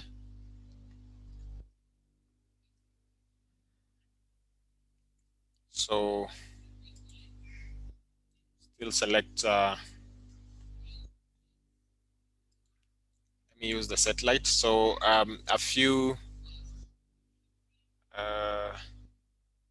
there is this area around Skikda that I will use for this demonstration. And these are part of the forest fire reports that we had earlier received from Algeria, and we thought we could use them for the demonstration of the functionalities of Misland platform. So this particular area, which is a mixture of agricultural areas and fire and forests, I think last year there was a reported fire on the 30th of July, and we are going to try and assess that on Misland North Africa platform for purposes of this demonstration. So first, I'll just quickly draw an area over this particular area, covering the area. So I have an idea of, you can see most of it is forest mixed with the cropland. Sometimes when you have a mixture of the two, it could be some, due to some agricultural activities that might cause forest burn. So I'm going to select the forest fire on the service menu bar. And for the forest fire, I will select a pre-fire date and post-fire date range. So again, we use ranges as opposed to specific dates. That is because we we would like to have a probability of getting good and clean images. So we know that Sentinel images come after every 5 days, and this is the best selection we can make, particularly on the data source. So with this, I'll just go back to the month of July and set my pre-fire date range. So we can start from the 1st of July 2020. Just set that, and then for the pre-fire end date, we'll select just before the reported fire event, which is let's say July 28th. Then set that. Then for the post-fire, since some fires could go for days, I will select a few days after the 30th of July 2020. So still go back to 2020, and this I'll select from the 3rd of August 2020 to the end of August 2020. So I can just set that at 31st of August 2020, and then select my platform. So for this purpose, I'll choose Sentinel-2, and this should take a bit of time to compute, but I hope we have our results. So a brief description on the forest fire, also on the documentation. On the background section is where you get the methodology on how the forest fire is being computed. From this flow diagram, you can actually follow through and see that we're using the pre-fire date range. This can be Sentinel-2 or Landsat 8 images as for both pre and post fire. So it's pre-processed and clipped. All this is happening on the cloud. And then we obtain the pre-fire normalized burnt ratio and the post-fire normalized burnt ratio. So this is referred to as the delta NBR, which is a difference between the pre and post fire. So this is classified to derive the burnt severity classes, which will highlight our burnt areas. So this is based off of vegetation reflectance in the near infrared and the shortwave infrared wavelengths of the two selected sensors or remote sensing data. So we'll go back to the platform and see if this completed computing, and we can see some few highlighted zones which could have been probabilities of fires occurring. So the areas of high severity. So anytime perhaps this is assessed, we can always follow it up with an assessment of the forest loss to see if there is any vegetation in the same areas. So that demonstrates it for the vegetation loss and gain and the forest change and forest fire, which is all bundled up into vegetation assessment on the Misland platform. I don't know if at this point we have any question. So it's up to the audience.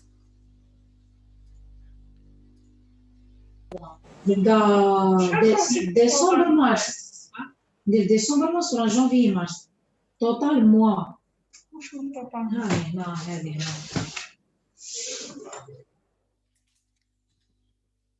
So if there's any question from the participants.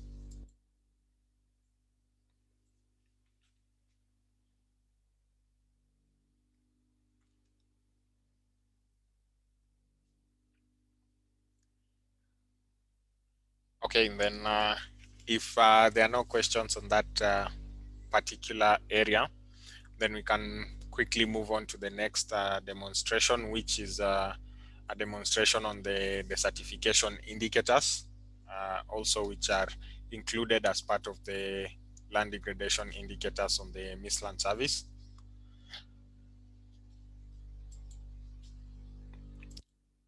So again, I'll just share my screen.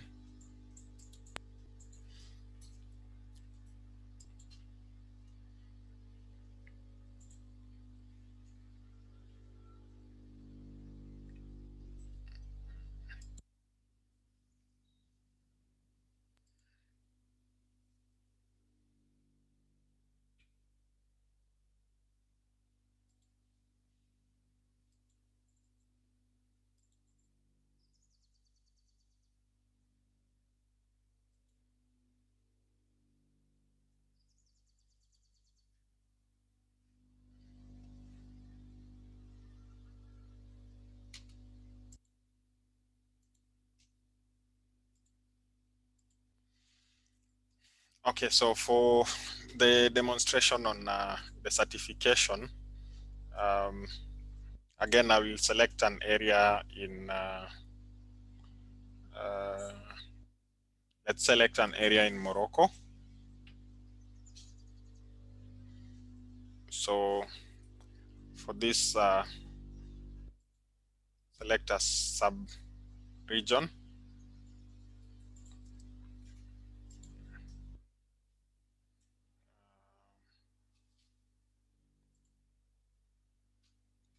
I will select this particular area. So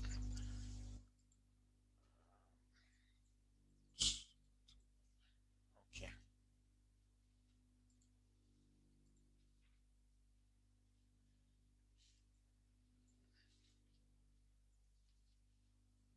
Anyway, still, let me just change that to Egypt.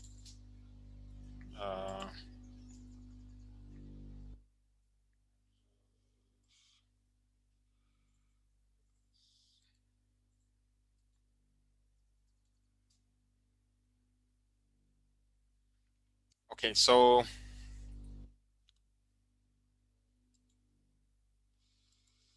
just to give a background on the certification indicator, still on the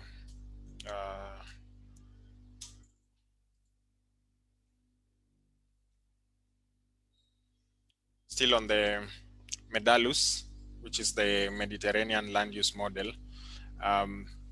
This assesses the environmental sensitivity to the certification using 4 environmental quality indices. That is the climatic quality index, the management quality index, and the vegetation quality index. So all these indices are aggregated to give an indication of the susceptibility to the certification of an area. So the soil quality index is based off 6 parameters. So we find the geometric mean of all the 6 parameters, which include the parent material, the soil depth, the soil texture, the slope, the drainage, and the rock fragments. So all these descriptions can be found also on the documentation. You can actually, for the QGIS plugin, you can use custom data to develop your soil quality index. But the vegetation quality index also is an aggregation of 4 factors. That is the vegetation cover, the fire resistance, and then the drought resistance, and the vegetation erosion protection that the vegetation offers. So also with this one, we find the geometric mean, and this is all to standardize the data between the ranges of 1 to 2. For the climatic quality index, we consider the precipitation and aridity index. And also for some local effects, we can consider aspect. That can be done on the QGIS plugin, but for the service particularly, we rely on the precipitation and the aridity index. The aridity index is a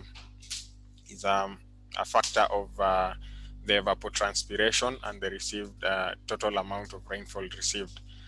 And the precipitation is also just a classification of the total annual rainfall that an area receives.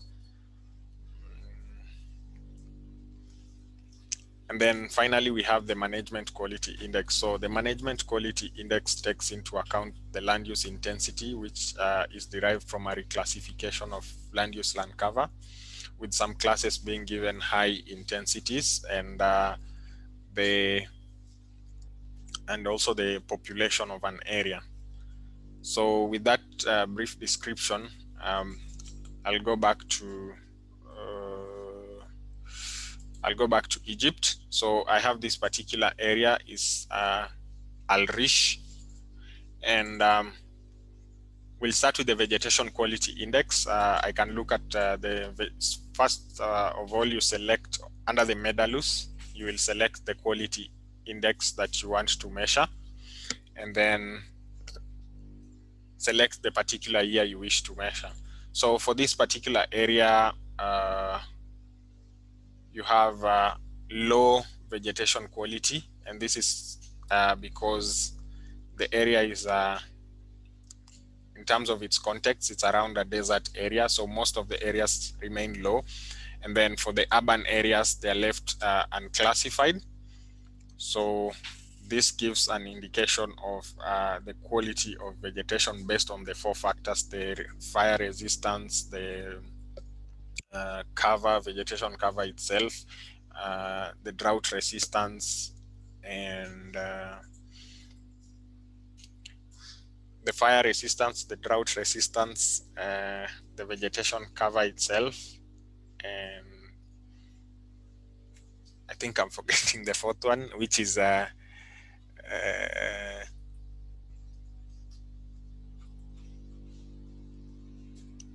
erosion protection. So I can select for a different area. I think I might go back to the Kina area. So again, select an area and then select. So in 2017, you can see the difference. Most of it is of moderate quality, but we have some areas where we have the low quality vegetation index.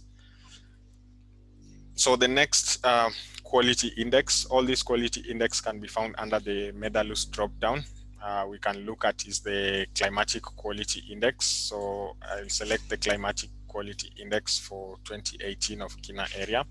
Again, here you have low, and this is because the area probably receives very low annual amount of rainfall and experiences high evapotranspiration. That is the potential reason why the climatic quality is labeled as low. And then next, we can also look at the management quality index. So this takes into account the population and the land use intensity. So select that for 2018. So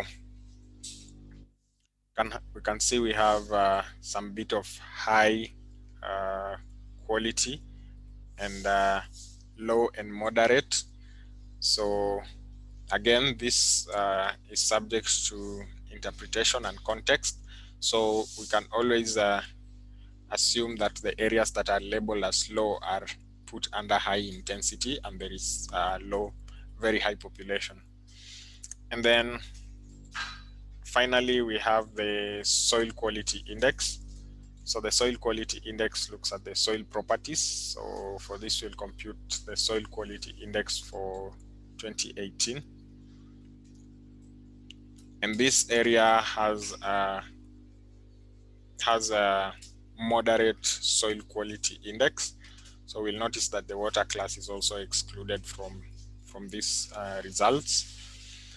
And to compute the final environmental sensitivity to the certification index, you select on the ESI. So we can select the ESI for 2018.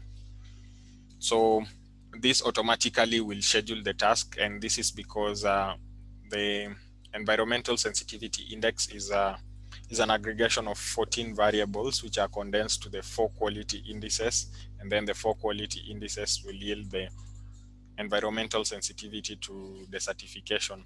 So the computation is quite tasking, and this is why it's relayed back to the server on the back end, so that once the results are computed, you can always receive your notification by email. So I think to this point, we have exhausted all the indicators. And if there is any question, any comment, again, I still open the floor to the audience to ask before I do a brief description of the Medalus on the QGIS plugin.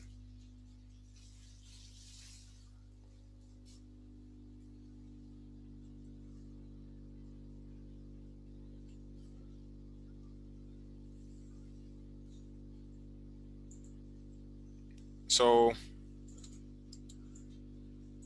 any questions, any comments, any observations?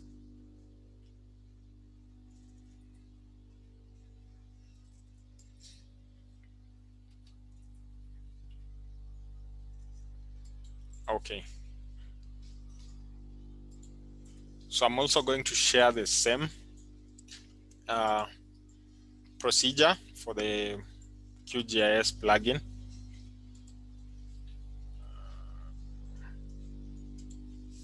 In this video, I'll walk you through how to assess vulnerability to the certificate.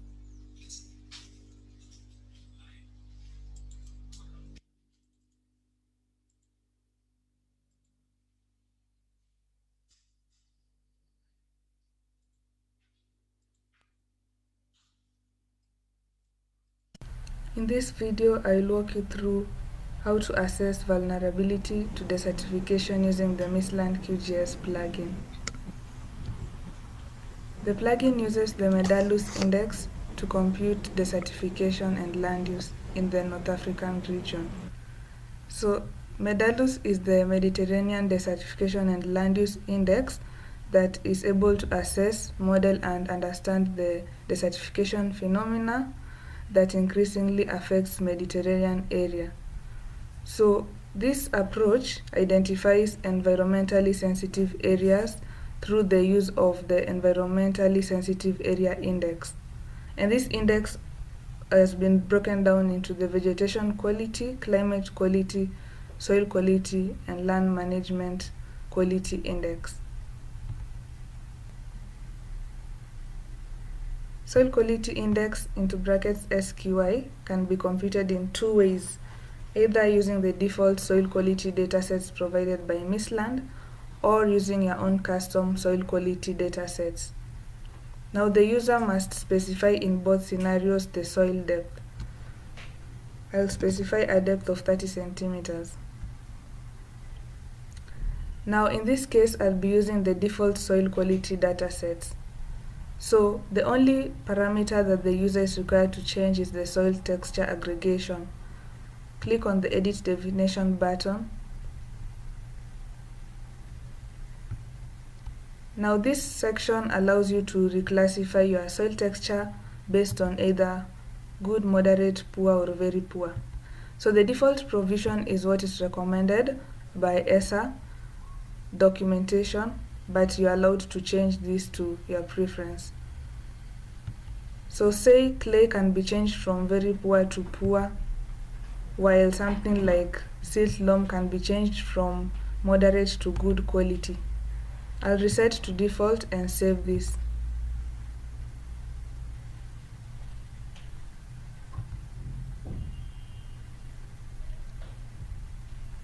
In order to compute soil quality index using the custom soil quality datasets, you're required to have datasets already stored on your local machine. So for you to be able to perform this, please visit the text right below this video and have a look at how to compute soil quality index using the custom soil quality datasets. We'll stick to the default soil quality datasets. Now select an area of interest and name your task. Soil quality index, Egypt. And I will also name the nodes the same way. And then calculate.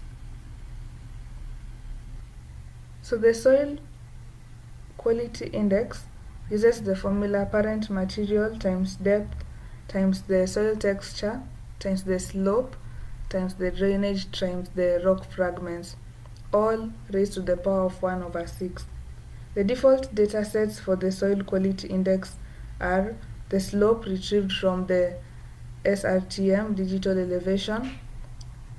The soil depth is user specified. The rock fragment, parent material, drainage, and soil texture are retrieved from the Harmonized World Soil Database.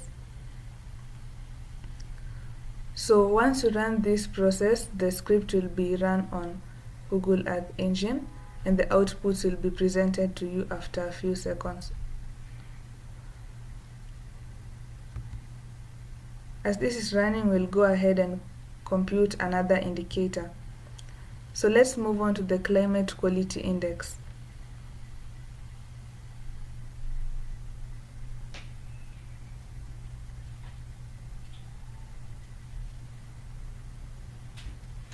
Now the index is calculated using the cross-reference of the precipitation and aridity index. The aridity index is computed as precipitation over the potential evapotranspiration. So all the user is required to do is to provide the target year if using the default Misland climate quality datasets. The user can also decide to perform these computations using their custom datasets on their local machine. So for the default quality datasets, the user can specify a year, say 2017. While for the custom climate quality datasets, the user is required to import these datasets for the annual mean precipitation and the annual mean potential evapotranspiration. So the user is able to provide a raster dataset as shown, select the band, also provide the year of study, and save the output reclassified dataset.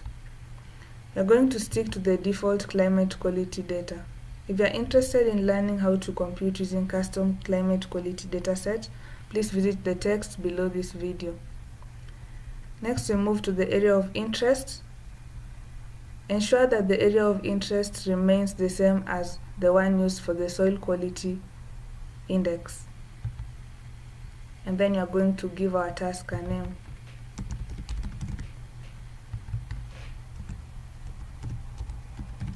Climate quality index.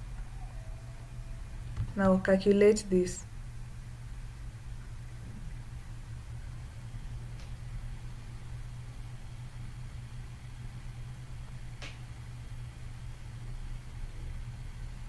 So the climate quality index is usually assessed on the basis of how it's able to influence water availability to the plants.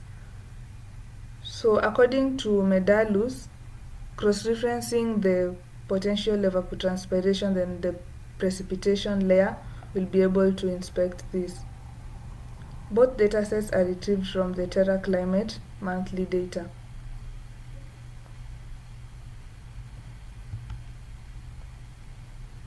So the script will be run on Google Earth Engine and the results will be displayed to the user after a few seconds. In the event that you used your custom datasets, the script will be run on your local machine and be presented to you immediately. Let's go ahead and calculate another indicator, the vegetation quality index. Now, according to the Misland Qgis plugin, the vegetation quality index is computed based on 4 variables: fire risk, erosion protection, drought resistance, and plant cover. So the fire risk, erosion protection, and drought resistant variables are reclassified based on ESA's recommendations for Medalus.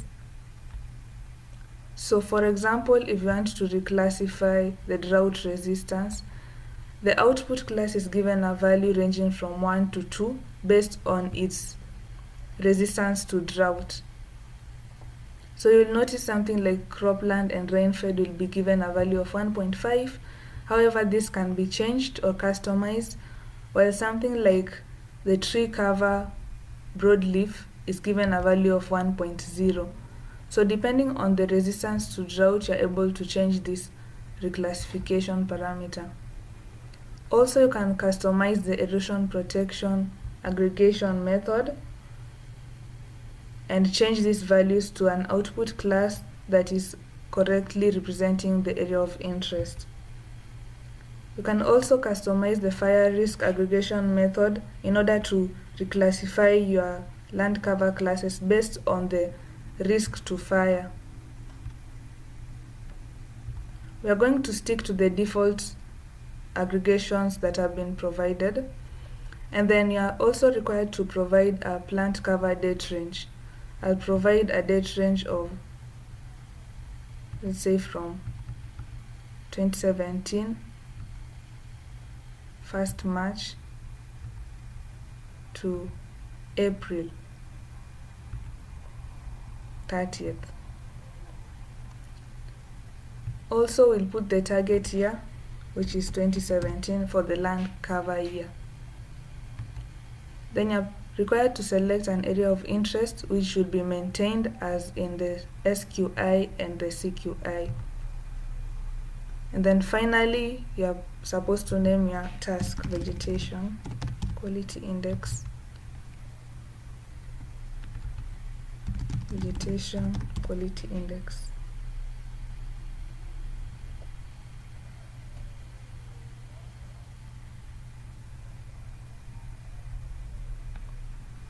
Then calculate your indicator.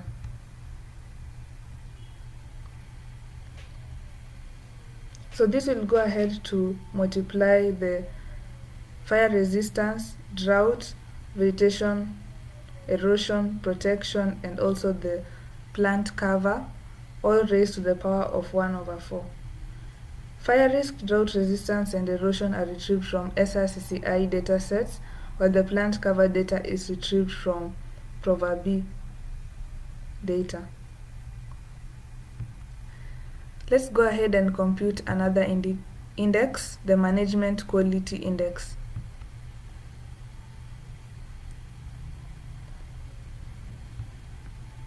So this index, according to the Medalus approach, is obtained by cross-referencing the land use intensity by the population density. So land use intensity multiplied by population density raised to power 1/2, or rather the square root of the product. So all you are required to specify is the land use, land cover year for the SRCCI, and also provide an aggregation method for the land use intensity. So based on your definition, you'll be able to get a different output. For example, something like bare areas has been considered to have a value of 2.0, while something like tree covered, flooded, and saline water has a value of 1.2. So you're able to specify your definition based on the land use intensity or the intensity of use of the land cover class provided. Now specify an area of interest and then save your task. Management quality index.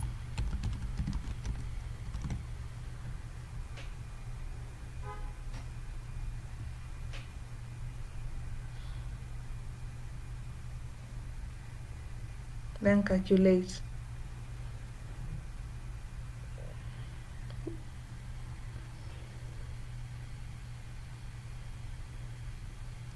Now the 4 tasks that I've run are supposed to produce SQI, CQI, VQI, and MQI in that order.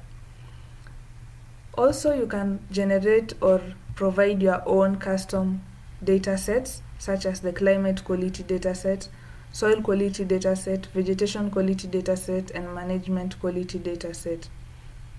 We shall look at that in a bit. Let's head on over and look at our outputs that have been generated. So refresh that.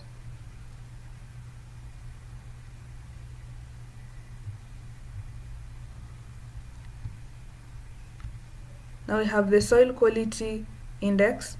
Click on the index and download the results.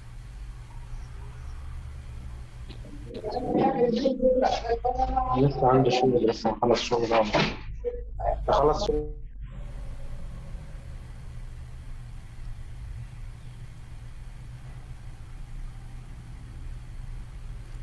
I will save my outputs on a new folder. Medalus.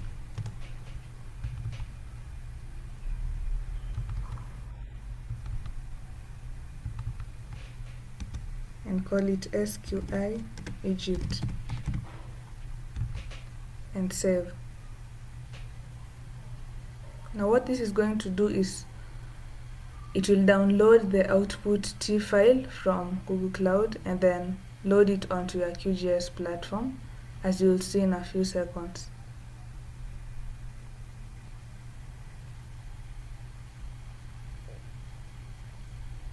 Now, as you can see, this is the soil quality index dataset that has been generated. Let us also download the CQI dataset.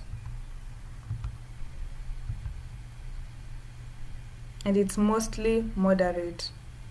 So the CQI Egypt.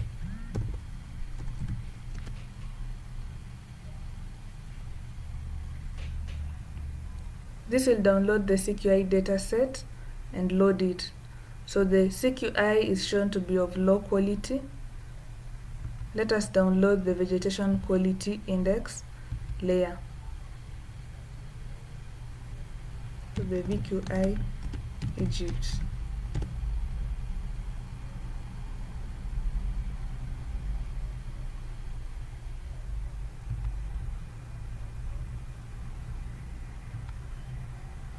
Now you're able to see that the VQI has a moderate mixed with a low quality.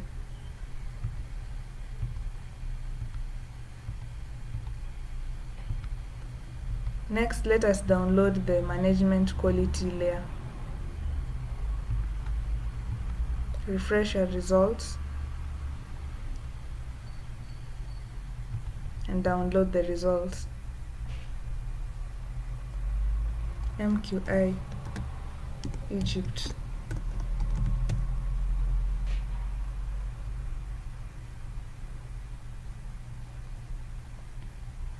Now the MQI is shown to have a low quality. So generally we have low quality MQI, then we have a mixture of moderate and low quality VQI, then you have the low quality CQI, and then you have a moderate SQI. So now we can be able to compute the final desertification sensitivity layer, which is called the environmentally sensitive area index. So it combines the four of these indices. To compute this, go to the calculator icon, Medalus, calculate final Medalus layer. So the four SQI layers will be loaded automatically onto the toolbar. And if you have any existing layers other than this, you can load them as well. So go ahead and select the area of interest, which will be consistent and the same as what you have been selecting in the sub-indicators. And then name your output file. So this is the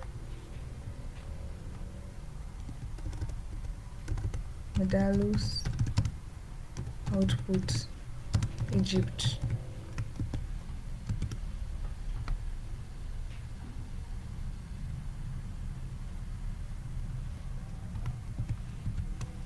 Then calculate.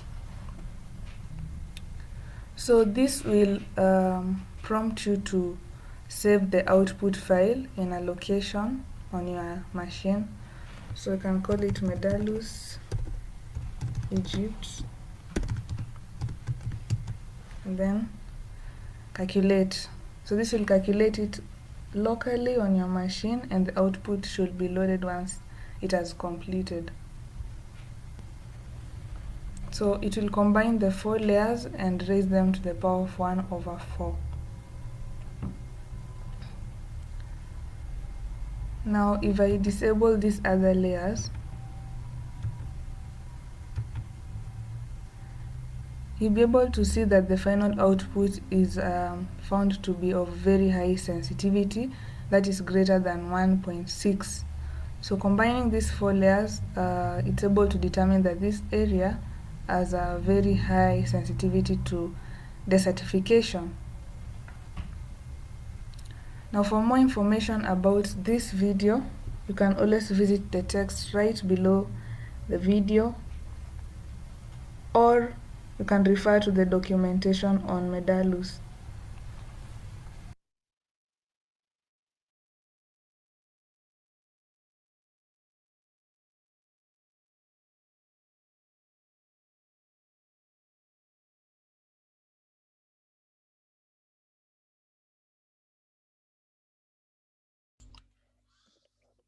Okay, so that brings us to the end of the training on the QGIS plugin and also for the Misland service.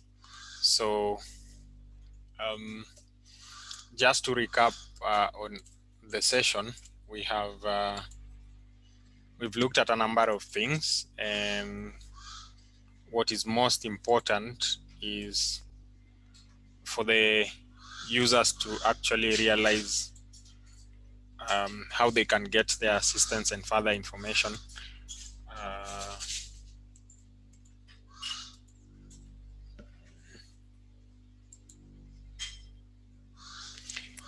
And right on the homepage of the Misland service, on the documentation, this is one important area, at least provides most of the information that was provided during this training, and even a brief about the datasets and the methodologies. So the system is well documented, and you can always refer back to,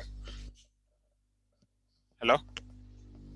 You can always refer back to that documentation for your guidance on how to go about the Misland service and compute the land degradation indicators.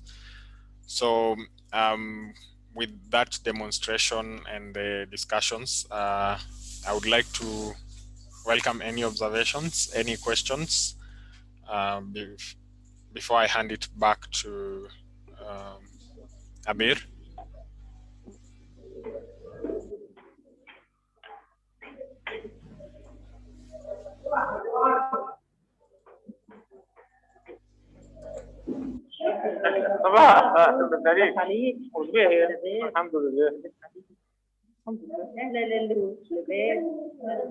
Hello.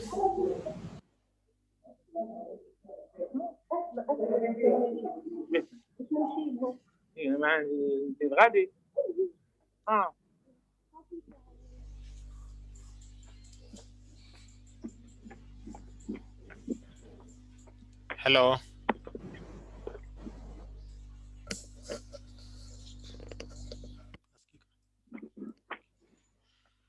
Yes, so any questions, any observations regarding the service or the QGIS plugin will be welcomed at this moment. But again, Abir can take over the session from here. So over to you, Abir.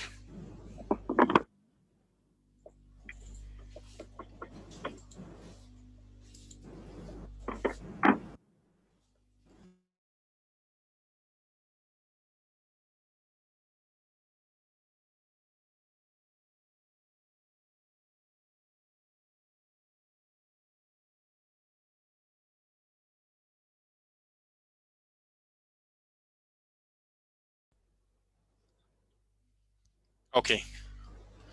So if there are no further questions, and I'm seeing Amjad and Abir from the OSS side.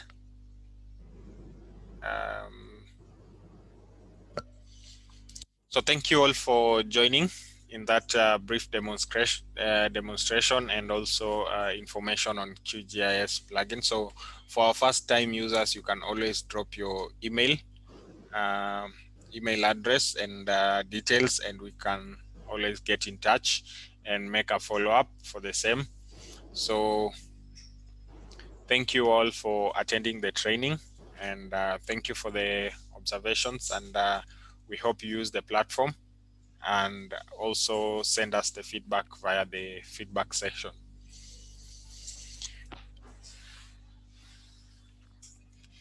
Thank you very much, Derek.